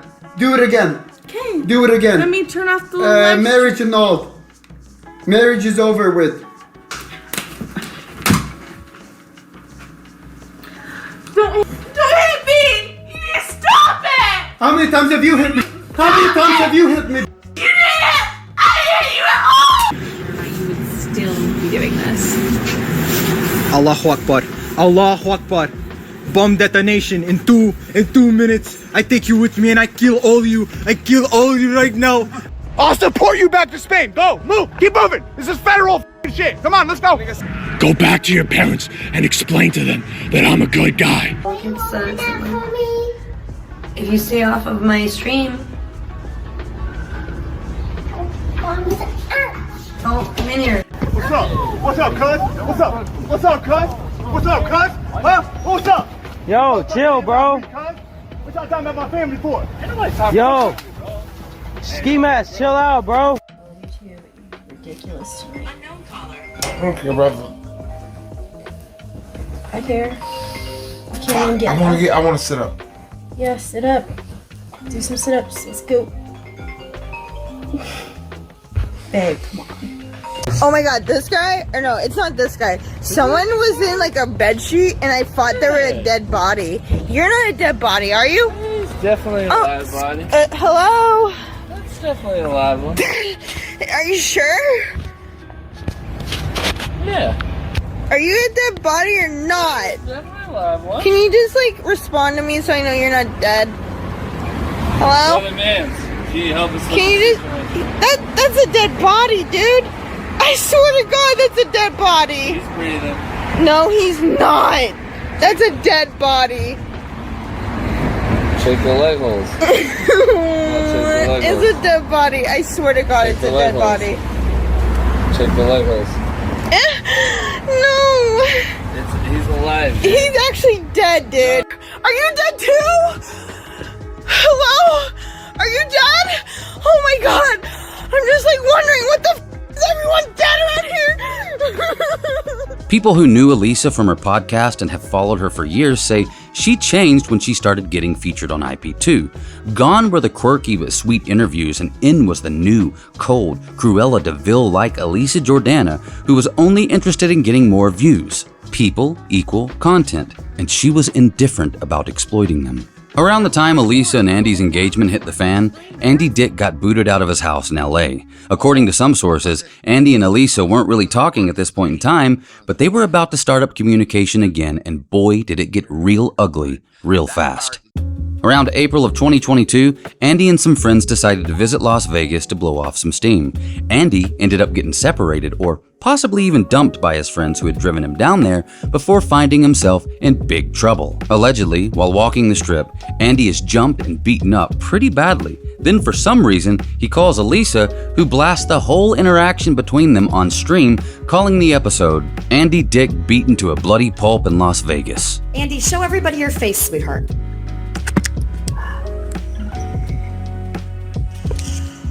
Looks horrible.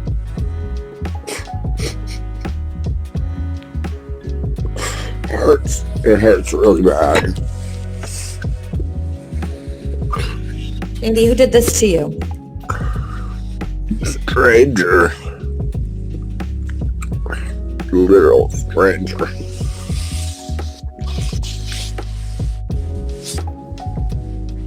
A stranger beat you up for no reason, Andy? Yes. What did they look like?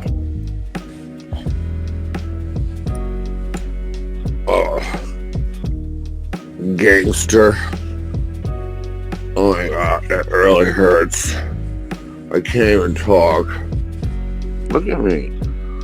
Oh my God. Oh my God, that's the worst thing I ever saw. This is so fucked up, Andy. This is bad. This is very bad. You cannot be with people like this anymore, Andy. I know. This is not good. Don't need to be yelled at right now. It's really bad. It hurts bad. It hurts really bad. It's killing me. Well, what did you do? I don't know what you I did. didn't do anything. They took it. He mugged me and stole my shit, so my phone and my wallet. He stole everything. Andy clearly needed help, and even though Elisa's not necessarily responsible for what happened after that, she is completely responsible for continuing to stream it online just to get views. You see, Elisa called another streamer friend named Wappy Flinker, who was in Las Vegas at the time, and asked him to look after Andy Dick for her. So Wappy takes him in. Well, not exactly. It's actually alleged that Wappy kidnapped Andy and kept him in his apartment for several days. Wappy Flanker streamed the whole thing, sometimes even going live with footage of Andy for as long as 12 hours in one day. Andy looks completely disheveled and sometimes disoriented when he's on the stream. It also seems like he was forced to sleep in a cot in the living room while everyone around him kept exploiting him for content. But as it stands, while Andy was being held by Wappy Flanker, he was not treated like a human. He was being treated like a captive. On one of the streams, shit really hit the fan when Wappy pulled out a gun in front of Andy and threatened another streamer in the room with him. Get out of my fucking house right now, motherfucker! I have a gun right now. Get the fuck out of here! That's it! You fucking kidnapper, extorter, motherfucker, go! What are you talking about? I can't even imagine what was going through his mind at the time. He'd just been beaten up badly and then whisked away to some stranger's apartment that he seemed to be falsely imprisoned in. I don't think he really knew Wappy or this other streamer. And then suddenly there was a gun introduced into the equation. Like, look, I'm not saying Andy Dick is a saint, because he's definitely not, but he was in a fairly messed up situation, and a very dangerous one. Many viewers of the stream and even other streamers had been voicing concerns about Andy's condition online for days at that point, but when Wappy pulled out a weapon, it was the final straw for one of them. Another streamer called Captain Content, a name we're going to hear again later, called the police and asked them to perform a welfare check on Andy. When the police arrive, they remove Andy from the situation and he leaves the scene with Captain Content. Scaring me. Who's screaming? You're screaming? This guy, Captain Content, is trying to kidnap him, dude. It's actor comedian Andy Dick. He's being protective, but okay, but still... who? This is my residence. I understand. And he's not. Captain's not welcome here. I told him not to come here. He parked outside of my house. He calls us this guy, right here. We're live streaming. We're live on YouTube, by the way. They can see. So there's 500 people watching. Okay, so then where's this guy? Is he here? Right here. He sped away as soon as he knew the cops were on the way. Let me see what he looks like. So he's not here. He just left. I just called the cops. Is that him live right now? Yes. He's here in Vegas. He just drove away. He's in an RV. There's no way you can miss him. Look at this man. Just so you know. Okay, what happened? Why are we doing this? Because this guy is trying to coerce him with drugs to leave my house. He has a degenerative brain condition. This is actor and comedian Andy Dick. Unless you may be uninformed, you can look him up. Okay, all right. I just don't know if you know who he is, if it's any significance to you. Okay. Can I keep my water? Your booze, you mean? It don't matter what it is. He's a drink. Sure. He's an adult. If he wants to leave, he can get up and leave. Yeah, I don't care. Well, you wouldn't let me before. Dude, that's a lie, dude. That's a lie. I'm not here to argue about this with either of you. Andy, do you want to leave now? Yes. All right, Andy. I'll see you later, man. Okay, buddy. Take it easy. You know I still... All right, I'll tell your fiancée what's up. I'll let Elisa know. Okay. I'm sure she's watching live. We should mention something. Andy Dick has several allegations of sexual misconduct, and even one where he's alleged to have assaulted his boyfriend with a metal chair. Let me dive a little more into what happened after Andy left Flappy's house with Captain Content. I'm gonna do this because it will matter later on, and it's relative to Elisa, who seems to have some kind of attraction to people that commit sexual crimes. If it ain't an attraction, it's indifference. Either way, it's disturbing. Andy is about to hang out in RVs with these people where he'll meet a guy named JJ. JJ is an adult, but JJ does not seem to be in complete sound mind. Maybe he's autistic or something. I don't know. But JJ is very childlike. And once Andy is in his company, concerns are raised by others in the group about him grooming this man. It's unsettling. Bear in mind, Elisa Jordana is completely aware of all this stuff. Andy Dick has been arrested in Orange County on suspicion of sexual battery. He's accused of assaulting a man at a park, this park right here in Trabuco Canyon. Deputies got a call yesterday about an alleged incident at the campground's O'Neill Regional Park. That's where deputies arrested Dick, and apparently during a live stream inside this RV, and then it sent the alleged victim to the hospital for treatment. Dick is expected to make a court appearance tomorrow. Do not let Andy take advantage of JJ. Do not let Andy sleep next to JJ. Do not let Andy hump JJ. You guys have to protect JJ. Goo, please don't let JJ out of your sight around Andy. Do not let Andy take advantage of JJ. Do not let Andy sleep next to JJ. Do not let Andy hump JJ. JJ's 40 years old. He knows what he's doing, okay? I'd have to think hard about that one. That's a good one. Do you? Well, I read, let's not really talk. My boy is so fucking strong. Yeah. He really is. He's fucking strong as fuck, man. So if anybody wants to fuck with me or my boy, he is actually a little gay. But he admitted to me. I've never admitted anything. Yes, you said you were bi. I've never said that. I saw you guys kissing behind the camera earlier. No. Blood. You're my boy. Okay, he's my boy. That's why I love him so much. I didn't know that. How could you? Shut the fuck up. Friggin' being weirdo. Fuck you. He's fine with it. Dude, are you okay with that? Blood boots. No, him fucking like being like fucking like singing and shit. Was he? I mean, if you like it, it's not my conversation. If you don't, like, let me know. Shut the fuck up. You don't know our relationship.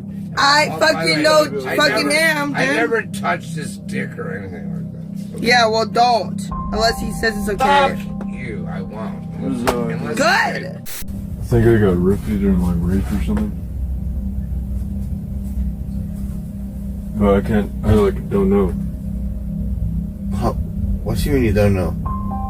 I was just like in bed right now, and I smelled like certain parts of my body. In which bed? In the back room. In my room, right? No, but I was in the other RV with Andy, and then in his bed. Yeah. Why? And then I have no idea. Like not even like in a weird way or like a Why did you get in bed with this guy? We were the last thing I remember. We were like on the phone with his fiance or something. Yeah. And then, like, I wake up, I come here, and then I check myself, and I'm like I smell parts of myself, and they smell like artificial smells. You know? Oh no! I mean, like what? I mean, like asked him, like what? Like I freaking know, dude.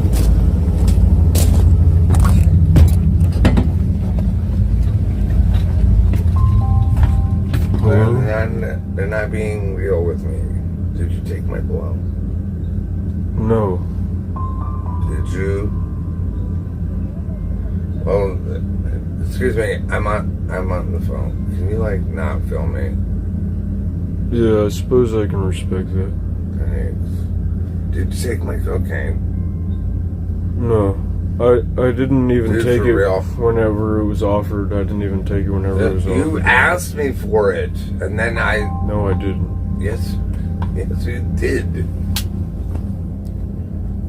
You can drug test me. I don't give a crap. Can you like stop filming me? Can you go? I'm talking to my... Talking to my baby mama. Can you My go? BM? Why did you assault me in my sleep? I never assaulted you in your sleep. Can you leave me alone and find my... Goo the American Abortion sent $3 JJ. He only cares about his drugs, not your butthole. You need to shame him. Film him and let him know it's not okay to touch people. Get away from me. Don't stop filming him. Don't let him sexually bully you, JJ. Don't let him sexually bully you, JJ. You guys are Don't let him, bullying me. JJ. Get away from me. Like, can you go? What should I do, Andy? Go out there. Wait, just wait for the police. If you have the coke, it would be good. We just did it before they come. Can you go? You took my coke. I knew it. You did.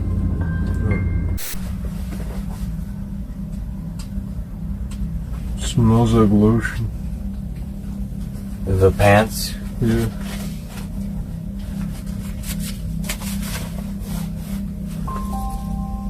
You want to smoke?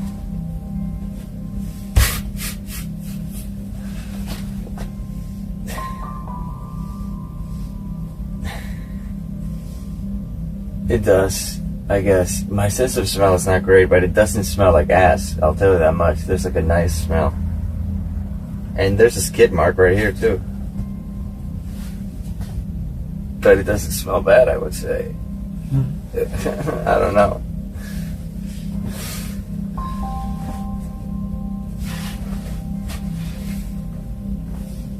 Yes. My God, there's nothing that can stop us. Hey, party people! I'm ready to get 86th! Andy Dick! Oh no! Come on, let's get out of here! What the hell just happened? Andy Dick happened. The charges against Andy that came because of JJ's claims were later dropped when JJ stopped cooperating with law enforcement. But Andy has been accused of multiple incidents throughout his life. One that involved a teenage girl, and another saw Andy being forced to register as a sex offender. There's video online of him touching Ivanka Trump inappropriately and groping Pamela Anderson's chest repeatedly. You can also see him grabbing people's genitals on streams too. I don't care how loaded you are or how funny you used to be, doing these things make you a predator. Andy Dick is a predator. But no matter what he does, Elisa always seems to be there to greet him, even when he gets out of jail. The video of the police at Wappy's house got around 4,300 views in one day, which was much more than other videos that featured Andy. Those only averaged about 1,000 views over 9 days. This must have taught Elisa a personal, valuable lesson. The more dramatic the situation was on a stream, the more views she was going to get. People equal content. So Elisa started bringing a colorful cast of characters on her stream.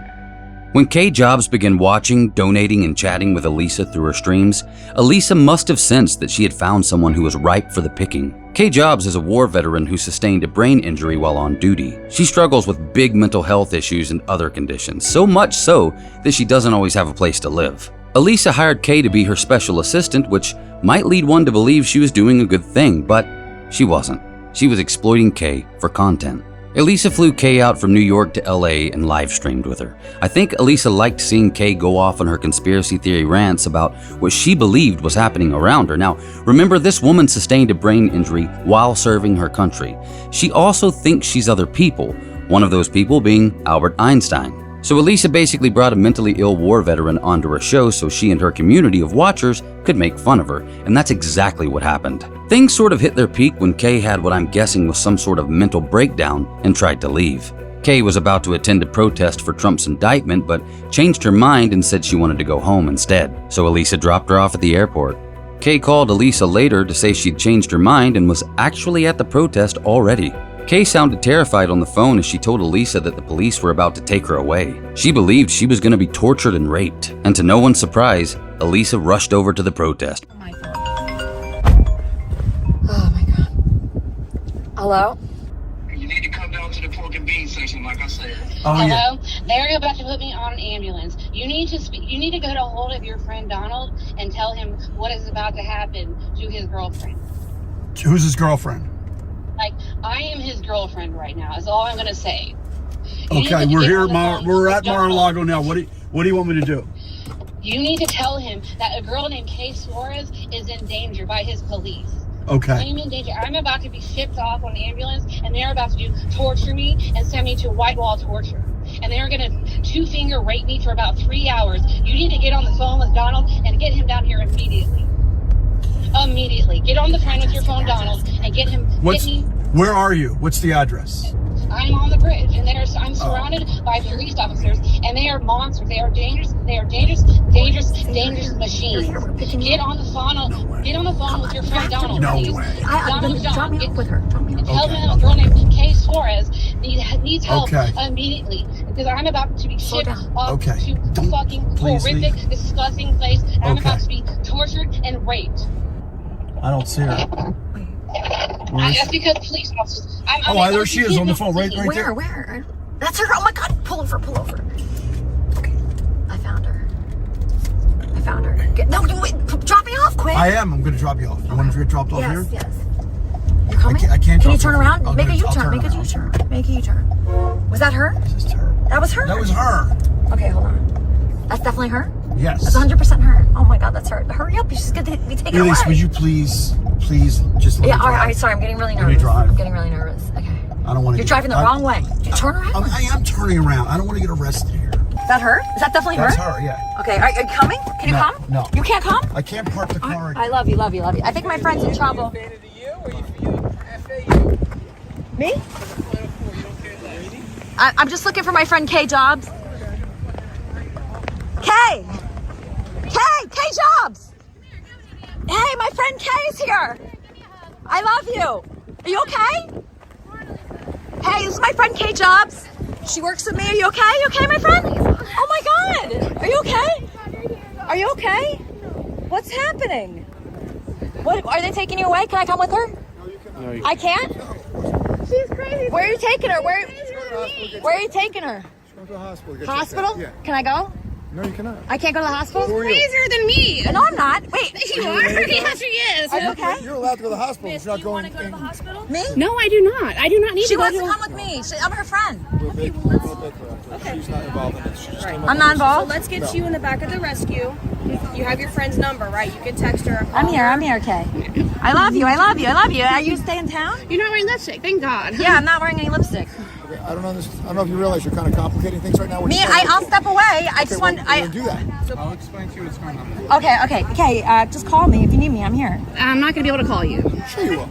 I'm about to get tortured and then raped. If they send me off on that bus, I'm going to get tortured and then raped. That is what is going to happen. They're going to take care of you. It has happened to me at least 34 times. Okay. Don't worry, Kay. I'm stuck on you for some reason. My wire's stuck on you. Wire there, yeah. Okay. Sorry, Kay. Kay, you're gonna be okay if you're in town. If they keep you here in Palm Beach, you have me, okay? Right across to the hospital with fire rescue, not with us. She asked me if I wanted to go to the hospital. Where's she gonna be? No, I'm talking about the beautiful girl right there. The one wearing red, not the one wearing black. Go to the ambulance with them, please. Thank you. Kay, call me. Call me. I'm here for you, Kay. You're gonna be okay, all right? She's gonna be okay. Is she gonna be? You need to stop gossiping. That's what you need to stop doing. Me? Yes, it deteriorates your system. I absolutely was. You might think Elisa showing up is a sign that she really cares about Kay, but she doesn't. Kay was just drama for her content. That's why Elisa kept streaming. If she really cared, she would have turned off the stream. Still don't believe me? Here goes some other clips of Elisa bad-mouthing Kay.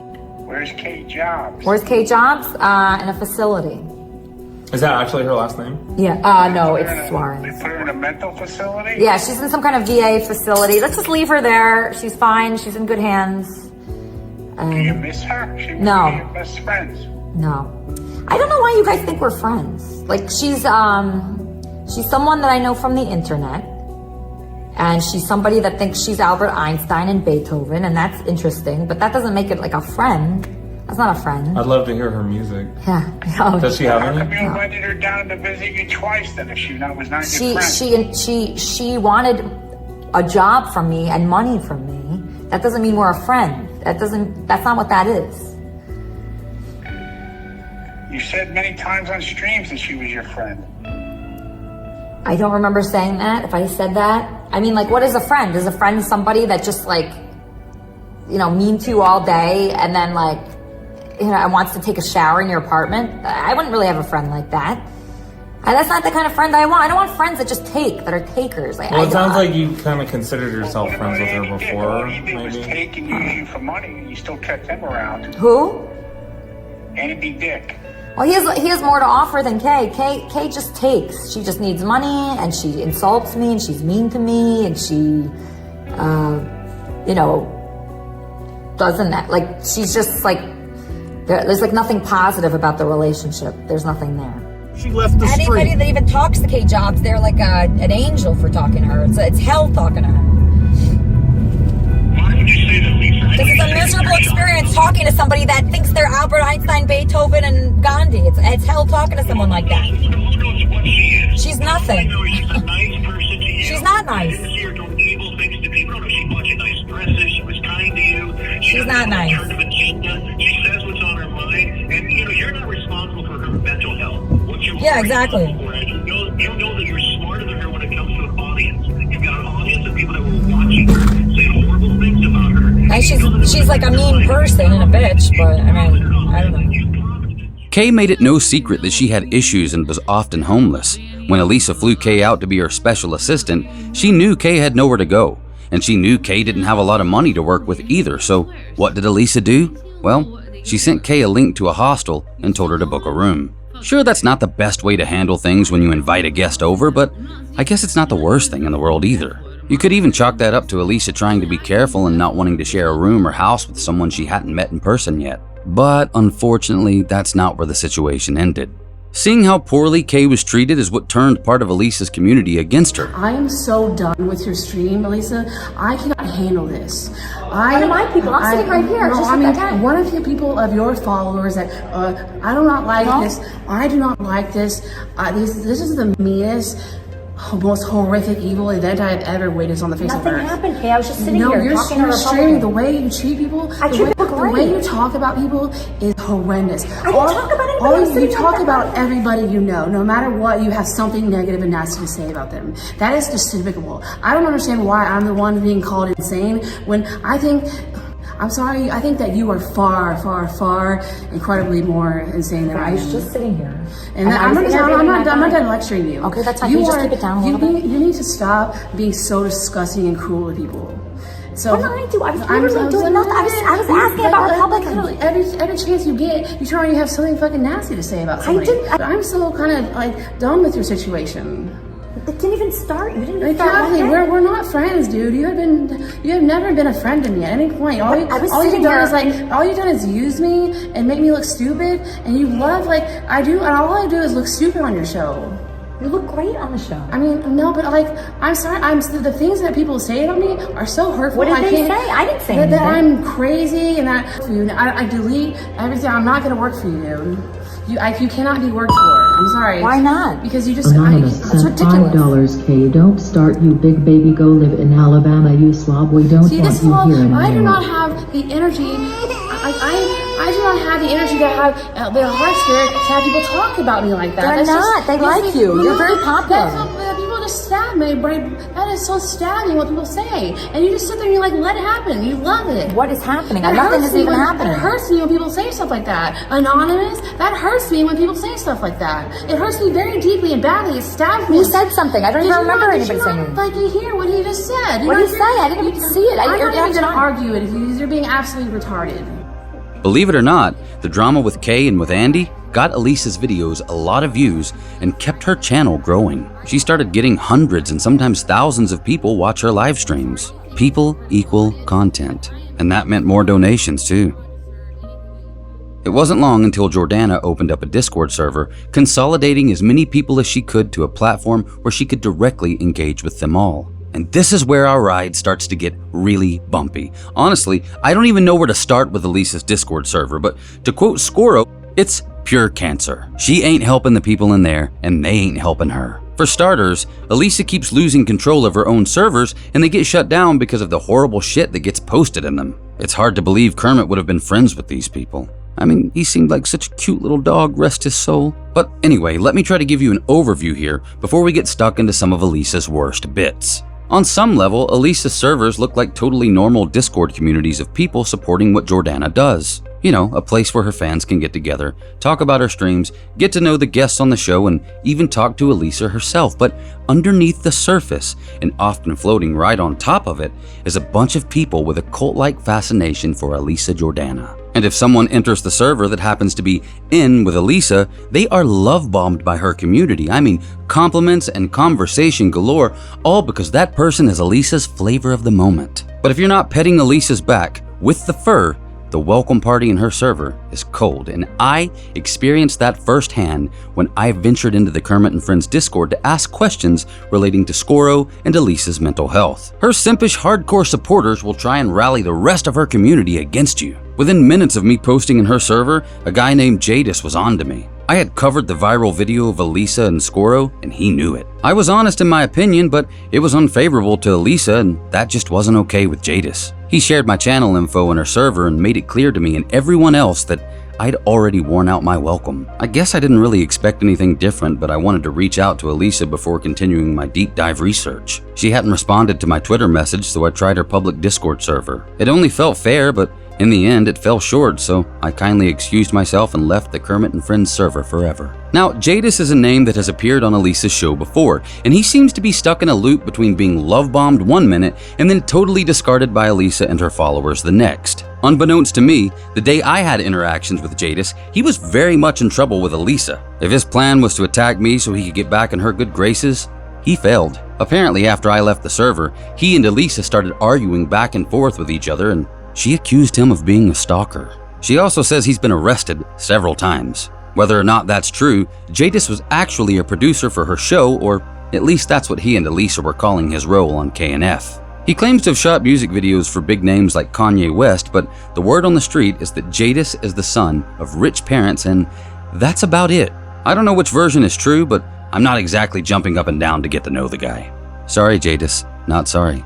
But apparently there was an argument between the two about Elisa's birthday.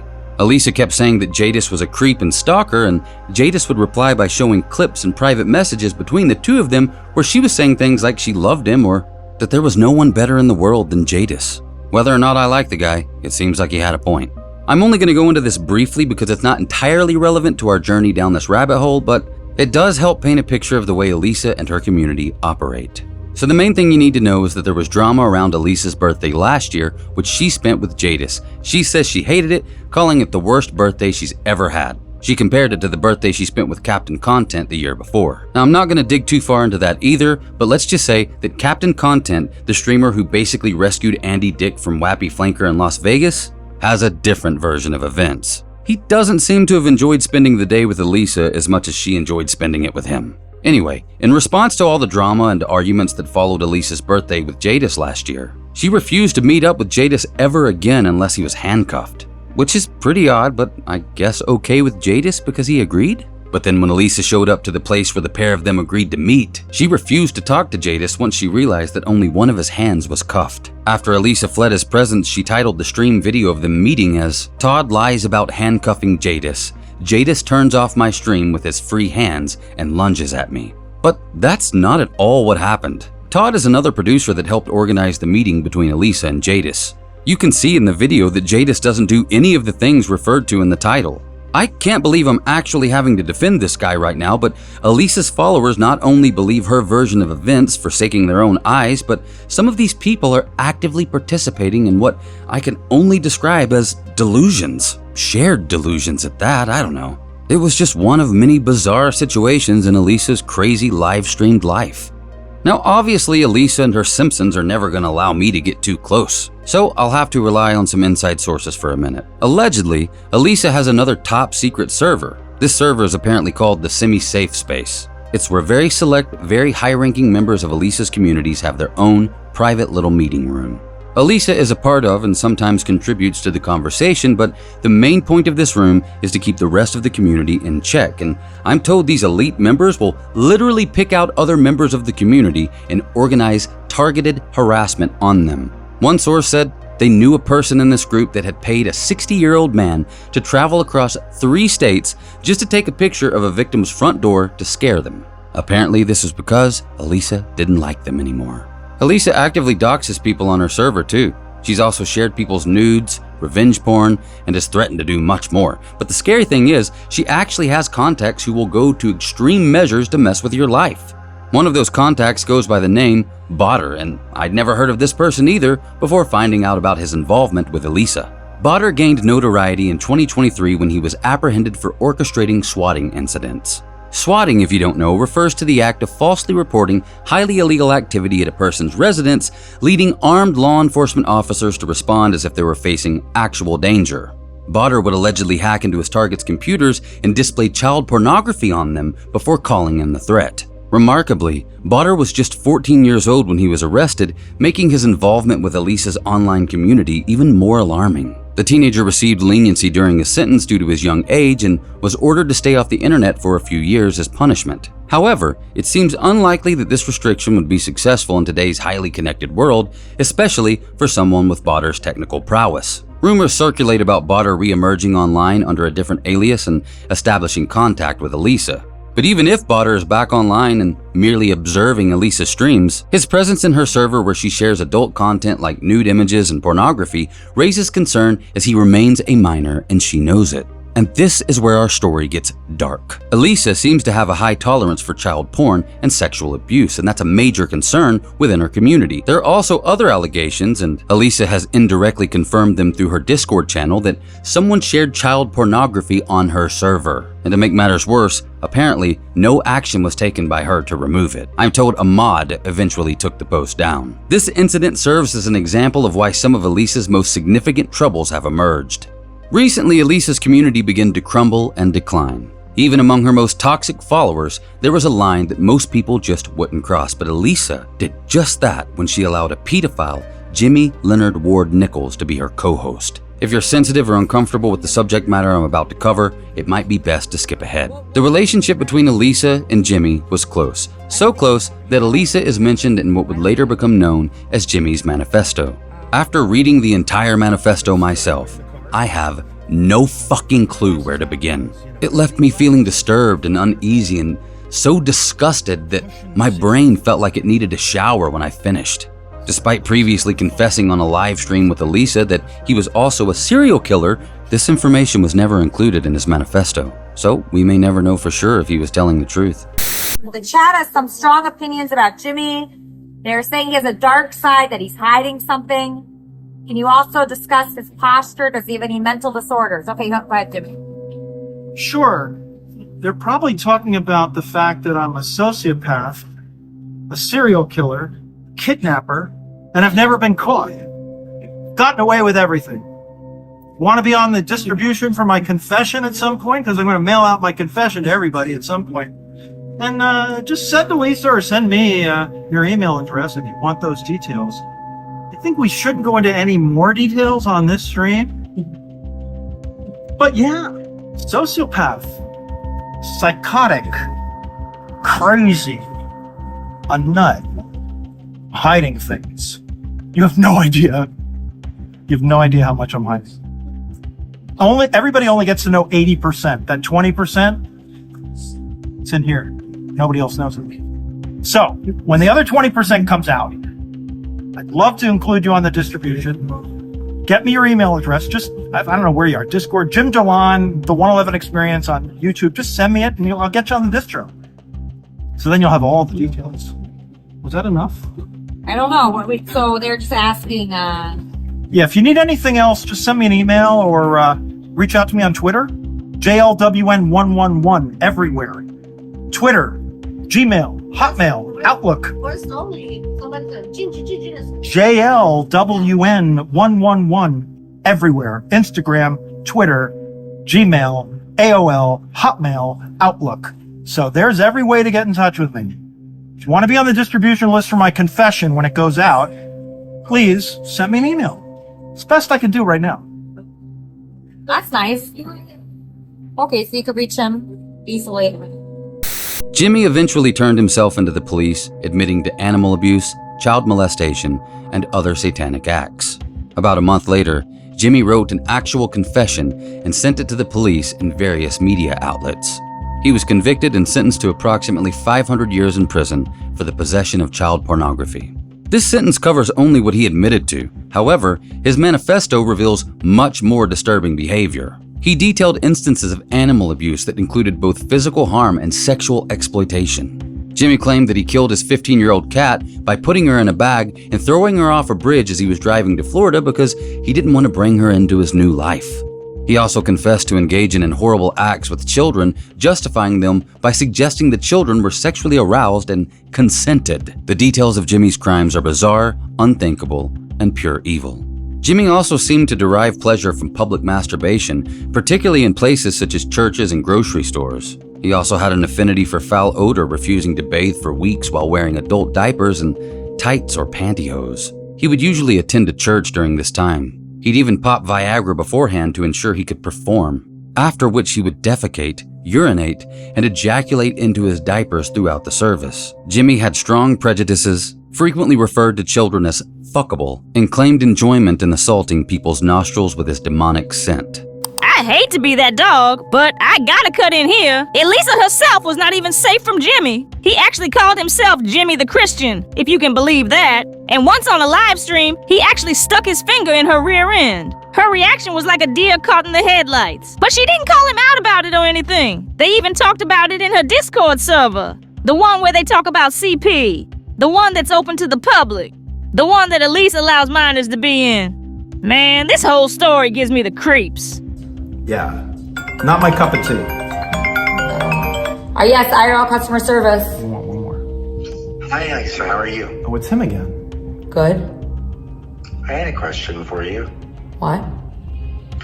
You know when you think back to Los Angeles, like Lala and Gucci's and Captain Content, do you think these are winners or losers?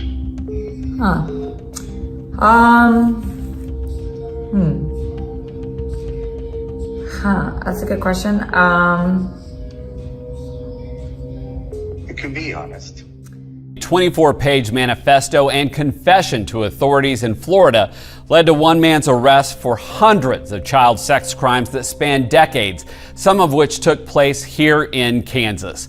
The Topeka Police Department has confirmed to 13 News that detectives recently assisted the Stuart, Florida Police Department with a case investigation that covered hundreds of child sex crimes that span decades across the nation. 61-year-old James Ward Nichols was arrested in the ongoing investigation. Along with possession of child pornography, Ward Nichols confessed to multiple crimes. An arrest affidavit obtained by 13 News says Ward Nichols called first responders to turn himself in and confessed to various crimes. On August 26th, when he told officials that he owns a storage unit here in Topeka with hard drives full of child porn. In his manifesto, Ward Nichols confessed that he led a church youth group himself and that he had confessed these crimes between 1997 and 2009 to a now deceased priest at a Catholic church in Kansas City. Now, I will tell you this. I was part of something called the Luciferian Order of Aaron C. Donahue. It's also called the Voice of Lucifer. VOL. VOLRA. Radio Aaron. Voice of Lucifer. And I was a part of that. I can't bear to delve any further into this individual's behavior in this video, but the key question remains, did Elisa know about his actions and possession of CP before he surrendered himself? Well, that's a damn good question, and the answer is maybe, or definitely yes. The primary issue here is that after all this came to light, Elisa still had Jimmy's back in some regard. In a later stream, she claimed to have survived having a pedophile as her co-host, but that's about it. She never condemned Jimmy or expressed regret for working with him. Apparently, the two were like friends for 10 years. There's even some rumors that she's sending him money in prison. But as it stands, that's just a rumor. We may never know the truth unless we send Jimmy a letter and he replies, but even then, I'm not so sure I want to read his response. In his manifesto, Jimmy shared a screenshot of one of his tweets where he criticized Elisa's professionalism and her behavior towards others. It seems at times, even a pedophile like Jimmy couldn't stand working with her. But Elisa continued to defend him on stream whenever the chat brought him up. She claimed that she didn't believe he could help it, like his urges weren't his fault. She never called him out, nor did she apologize for being associated with him. I mean, she made no attempts at damage control after broadcasting alongside a self-confessed child molester who admitted to abusing children on her stream. But Elisa's community noticed this. I mean, I don't have any choice. He's going to be in jail for the rest of his life. Yeah. He calls me every day. He loves me lots. He had an illness, in my opinion. In my opinion, it was an illness that he could not fix. I don't think he chose it. I really don't. I don't think he wanted to be that. He wanted to be good, but he was sick in a way where his brain chemistry, in my opinion, not everybody agrees with me, and they definitely don't agree with me, but in my opinion, so I have depression, right? I've had it for my whole life, and no matter what I do, it does not get fixed. So I think he had an illness that could not be fixed, a mental illness. That's what it was. So that's why I'm not going to talk badly about him. I wish he didn't do those crimes. I'm not going to work with him anymore. He's in jail, but I want to move on. And there's nothing more to say about it, in my opinion. Yeah. So people want to call him a pedophile all day. Obviously he was that, but I believe that he had an illness that he could not. I can't control what anybody does. I can control what I do. So in my opinion, if I'm just a good person, I try to entertain people. That's my top priority every day. Every day, my top priority. How can I entertain my donators? How can I entertain the people that are watching? Yeah. Okay, if I think that way, I can't really go wrong. Okay, maybe they won't pay me that day or whatever, or something, or less people will be watching. But if my goal every day is not to shame people, my goal is not to shame this guy that I worked with. You're a pedophile enabler. Kermit and Friends Discord is a pedophile hub. Elisa, how long are you going to go without addressing the situation with Jimmy? How long are you going to put up with this crap and this charade? Do you like when somebody is killing kittens and screwing them, thinking I don't like that. You think I like that? When people are masturbating? No, I don't even like when people are smearing feces all over themselves. Do you think I like that? People to smell it? Okay. Do you like that? Do you think I like that? Do you think I like feces at all? At any point? So why haven't you addressed it? Because Why I don't have you like not it. I addressed don't like it. What do you want me to say, James? What do you want me to say? I don't like it. Just address it. In the chat if you want Elisa to address it. Everybody Address what? What do you want me to say? Okay, there's feces. I'm sorry. It wasn't my feces. Fucking disgusting. It's gross. Why do I want to talk about a gross thing? I want to uplift people. I don't want to bring up a bunch of bad topics.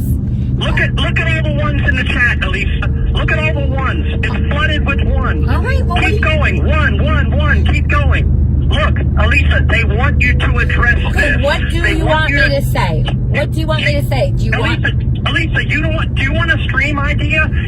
How about you stream yourself going to the police department and talking to detectives? I'm sure the chat would love to see that. I don't want to do that. I really don't want to do that. Of course you don't want to do it, but you need to do that. Why do I If you really think you're innocent, what do you have to fear? I just don't want to do that. I want to go to a concert. Of course you don't want to do it.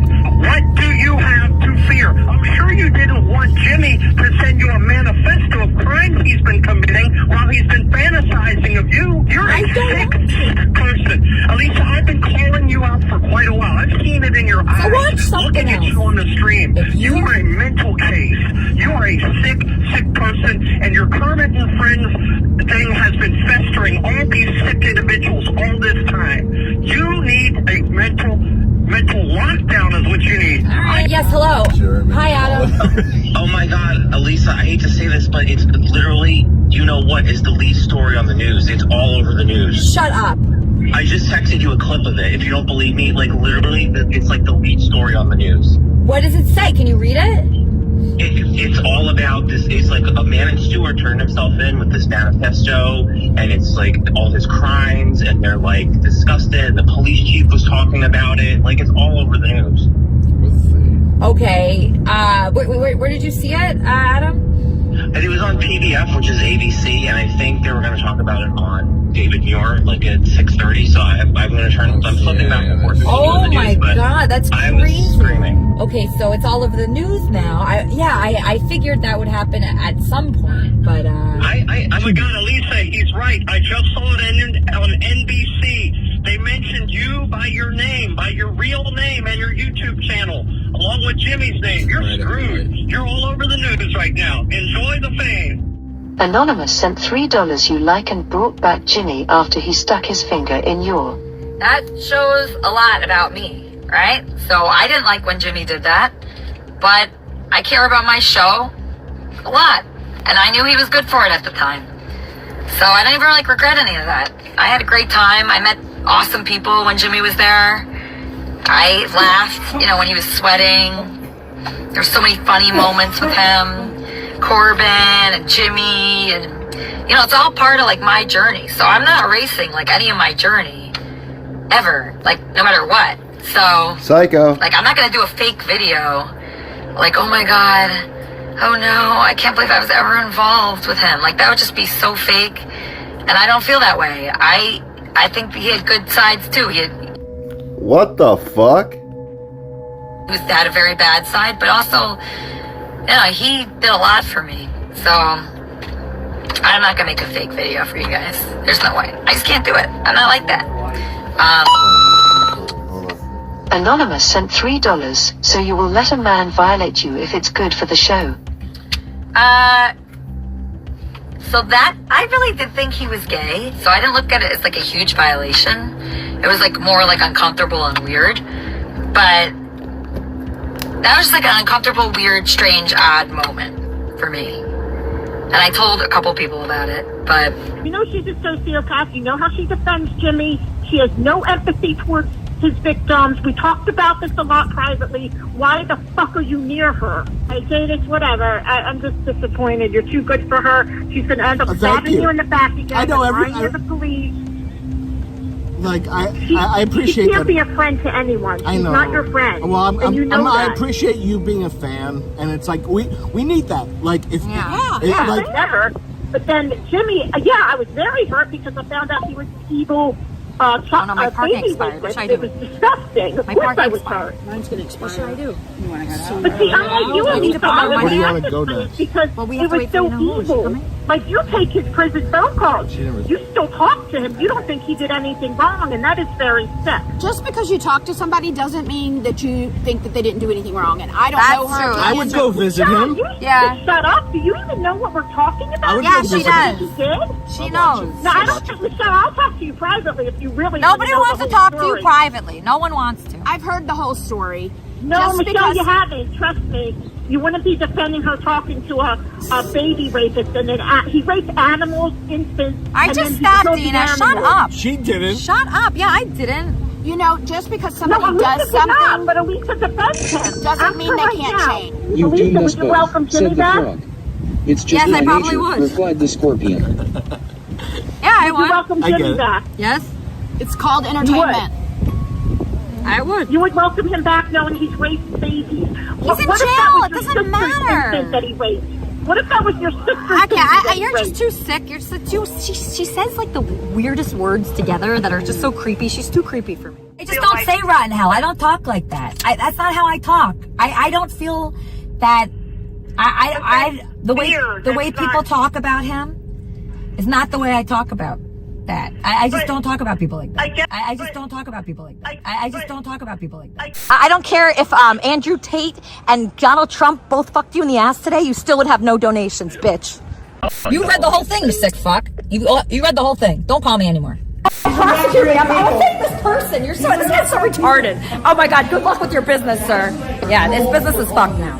Are you recording me? No, I'm recording myself. Step out of my way. No, you have to step out of my way, sir. You're a fucking idiot. You have no viewers, you fat fuck. Where the fuck is that retard Todd? Fuck Todd. Fuck Todd. I hate Todd. He doesn't deserve life. He's such a moron. Todd is so fucking retarded. I should not have come here. My car. I hate Todd. I hate Todd. I wish death on Todd. Honestly, that's how much I hate Todd. He doesn't deserve to live. He's a loser. Fuck you, bitch. I hate you. I hate people that stupid. That's kind of what I'm I sorry. said. I'm sorry. I hate you. I hate you. Record and tell me I should accept that motherfucker's call. You're dumb, Joni. You're dumb. Don't call me. Oh, wow. Oh, I'm really against you right now because of the way you talk to Jadis. It's like, fuck you. Fuck you. He's such a dumb, ugly fuck. And he's so ugly. Somebody that's that ugly, God hates you. God hates you if you're that ugly. If you look like Mondo and you're that fat and you're that homeless and you live in your car and you're such a big loser that you're on a huge YouTube channel and the next day you can't even get one donation, you're a tremendous loser. Tremendous. Yeah. That's not how I talk. People started leaving her channel in droves, making it seem like she had no choice but to shut it all down completely. And this is around the time when Skoro, aka Bahram Alipur, came into the picture. Skoro, I bet when you found Elisa's stream you had no idea where all this was heading, did you? Did you even know about any of the stuff I just said? Probably not. But Skoro also started pumping more money into Elisa's streams. But it wasn't just $5 anymore, it was thousands, sometimes 25,000 in one go. The Jimmy drama was gone, and Skoro was Elisa's lifeline. Jordana was back in business. I think the main takeaway is this: Elisa doesn't seem to be able to stop streaming. It reminds me a lot of those cases I've heard about in Asia where you have streamers with a streaming addiction that simply can't put their audience down. And with Elisa, I'm seeing a lot of similar symptoms. Show me the last time you were having on stream. What do you mean? You were saying I was having fun when you were streaming. Yeah, I thought you were Show having me fun. the episode where I was having fun. Every episode. No fucking episode. I paid you $1 million to stop, and you're still doing this. Okay. I was having so much fun dealing with your dumb, poor cancer, and this is what you wanted. Literally, this is... Why would you bring cancer here? Oh, I thought you wanted to do this. I want to deal with cancer. We were so excited to do this. You're a All right. I'm just going to say a couple more things. I'm going to end. It's almost 25 minutes. That's fine. I thought Wait, am I red? Elisa, get the fuck out. Get out? Wait, get out? Did he say get out? Again. Huh? Like every other time you I can't just get out. I have too much equipment. You want to be a clown? I'm not a clown. You're going to breach a contract. I'll get every cent back, and you can go do somewhere else be a clown. Go to the suburbs. Okay, so no more with streaming, this I guess. bullshit. Okay, so... Yeah. All right, can I wrap it up? Can I wrap $40 million So you make $3 TTS, right? That makes a lot of sense. I missed those And then $3. get insulted, right? I missed the Getting $3. insulted for $3. Oh, you do? Here. Here, whore. What are you doing? I'm gonna go get a couple of ones for you.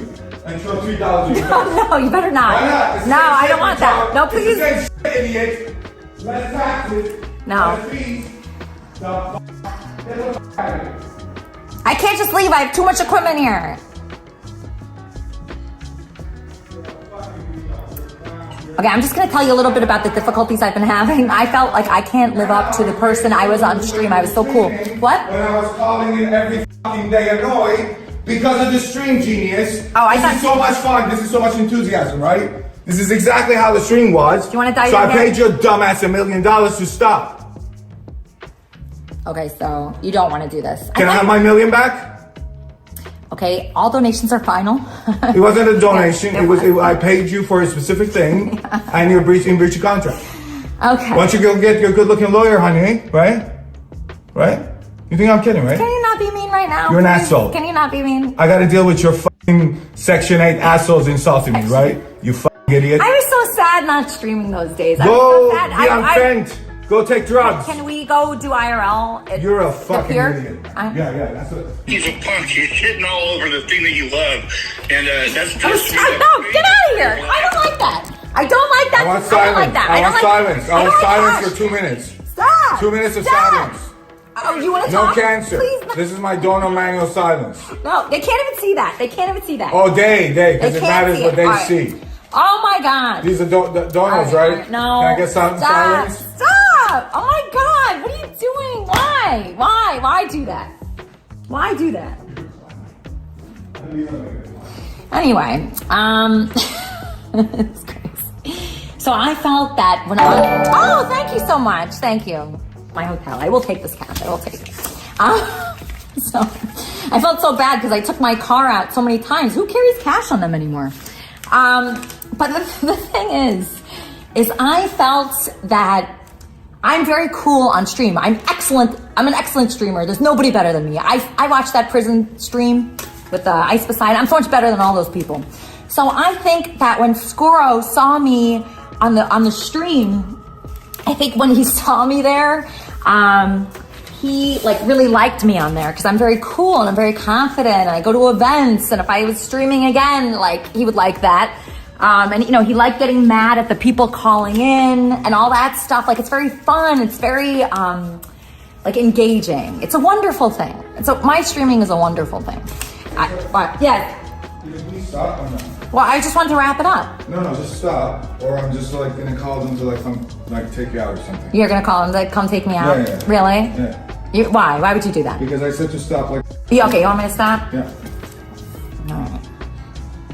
Okay, so you want me to stop the stream? Yeah. No more stream? Then what? What are we gonna do then? We're gonna go home, go Florida. I'm gonna go. Go to Florida? I bought my $1 million now. And your $1 million? Yeah.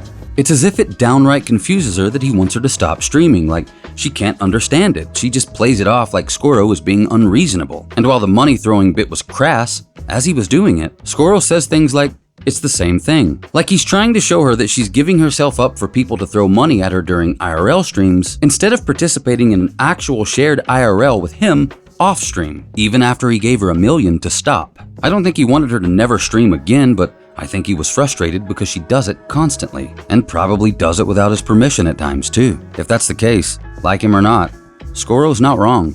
It's in my opinion that for Elisa, a monetary exchange serves as an indicator of affection, making her measure someone's love or worth through tangible financial support. This belief might explain her strong reaction upon discovering that Skoro supported other streamers besides her. Maybe in her view, contributing money to another woman is akin to infidelity and cheating in the worst possible way. From my perspective, Skoro's behavior towards Elisa could be explained by his toxic, controlling, and emotionally abusive attitude, which Elisa tolerates, rarely reacting to until he redirects the monetary support that she receives as a symbol of love to another person. Upon learning about this, her response turns physically violent, as evidenced by her own live stream. But Skoro claims and offers proof that Elisa knew he was donating to other live streamers way before the altercation between them that got her arrested. So, I don't know how to explain that. The police body cam footage and dash cam footage of Jordana being arrested is mind-blowing. The logic is just not there. In the back of the police car, Elisa can be seen and heard fretting over the news about her arrest, breaking as she cries, laughs, and even asks the officer several times if he can Google her. She tells the police that Scoro deserved what he got because he'd been cheating for 2.5 years. But we already know that kind of math doesn't add up to anyone but Terrence Howard. I mean, if anything, Elisa was the side chick. Her whole arrest was bizarre. Her inability to stop talking and even vaguely understand the gravity of her situation is daunting. It truly seems as if Elisa is addicted to more than just streaming. She mentioned having prescribed Valium on her to the arresting cops too. Multiple bottles, which I found odd. Is she getting double prescribed on the sly? Who knows? It also seems to me like she's got some other mental problems, possibly stemming from a drug addiction, trauma, or a personality disorder, and while she didn't spend much time in jail, she did end up with a pretty nice mugshot. I mean, I've seen worse. This ain't bad. She definitely got to cool it with the Futurama lips, though. I mean, she appears to have had so much work done that she doesn't even look like herself anymore. When Elisa got out of jail, she went straight back to streaming. She was issued a no contact warning with Scoro too, but oddly enough, he was lingering around her server again for a bit, and apparently the two quite quickly broke that order. When I was in contact with Scoro, the plan was to sit down and have him talk about his side of things and his experience during all this, but we had to put that on hold at the time because he was taking Elisa to court. My understanding is that one of the court dates has passed and she's been hit with probation, but as far as I can see, the saga continues. And that's the thing with her community.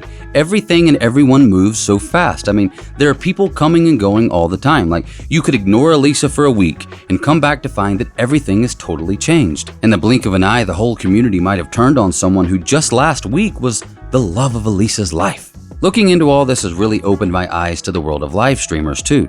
Like, Elisa's not alone. Just recently, a streamer almost let a woman drown to death for content after talking the woman into getting into water when the woman explained first that she couldn't swim. There's also a Russian streamer from a few years ago who locked his girlfriend outside in the freezing cold until she died on stream and then did nothing about it except carry her body back in the house and continue to stream with it in the background. Like, these aren't isolated incidents like streaming a murder on Facebook or Instagram. No, these seem to be something deeper in the live streaming community. Maybe a part of the addiction that values content above the lives of others. And when it comes down to it, lives do not matter to these people. Not when death and suffering can get you millions of views. Mr. Black is really telling the truth. You shouldn't support these people. Just look how many times Elisa has surrounded herself with sex offenders, and she doesn't seem to mind. Even when she found a random sex offender on the street while streaming, she didn't run the other way. She was interested and curious. Okay, so Kevin McCarver on LinkedIn, hire him for anything because he's a really nice guy. He's not scary at all. And he's been wearing the same outfit for 5 days in a row without a shower. So he needs to work. And he doesn't want to live stream. And he doesn't have a record, right? Technically, yes, I do. Oh, you have a record? What's your record? It's not something I like to discuss, honestly. Is it something really bad? Pretty bad. It's a crime. Let's say it's unhealthy for me to publicize. Is it like a pedophile type of thing? It is? Kind of. You're a pedophile? It's in that area. I knew you were something because you're not interested in me at all. So you like young kids? Please tell me you stopped recording. What? Oh, you don't want me to work? Okay, all right. So I'm just curious because everybody calls me that, right? In Discord. Elisa enables pedophiles and sex offenders while at the same time claiming she has a family-friendly show and communicates with children. The fact is, Elisa wants these people around her. She doesn't like normal people. She likes sick drama because that gets her attention. So they were way too normal to be my best friend. Way too. They were like normal and just nice and talented and all that, and that's not a good quality in a friend, in my opinion. Right. A friend should be nuts. Right, And like spontaneous. probably drunk. Like I want a drunk friend. I want a friend that can't sing.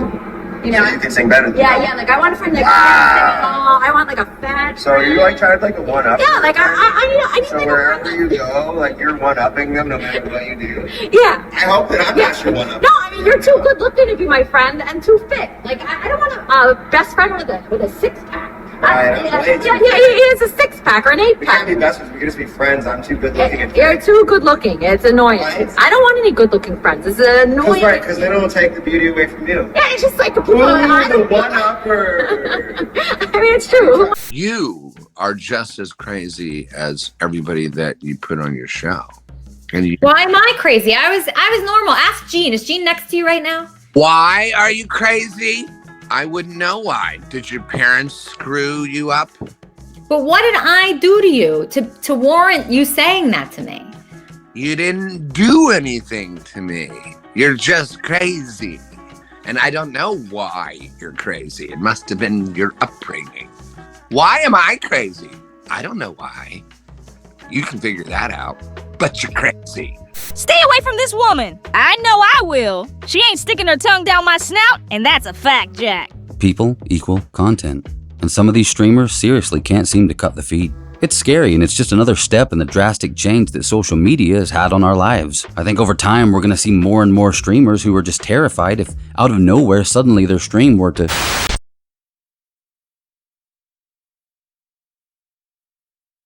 IRL Queen Academy is a community of learners, including students, parents, and staff who are dedicated to creating an academically rigorous, culturally caring, and an inclusive learning environment for aspiring live streamers. We are reaching excellence in academics and changing history on the internet. We are champions of knowledge, our communities, the environment, and of our futures of being financially independent. IRL achievers are goal-oriented, critical thinkers, and community leaders who are dedicated to achieving the highest level of integrity and success on YouTube, Discord, and all other social media platforms.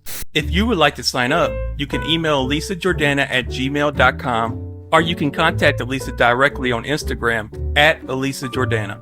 Please be sure to also visit IRLQueen.com so you can see firsthand the joy and monetary benefits one can attain by streaming with Elisa Jordana. Todd, I'm so proud of you. Your first week of live streaming, look what you made. Thank you, IRL Queen.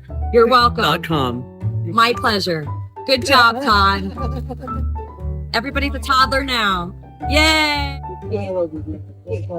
Woo!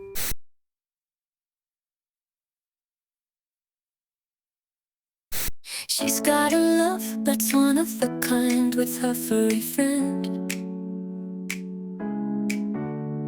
She'll never be left behind. She's the queen of the live streaming scene. But there's one thing that sets her apart from the rest, you see. She kisses her dog for hours on end, streaming laugh, love. Cringe against humanity is not about humanity.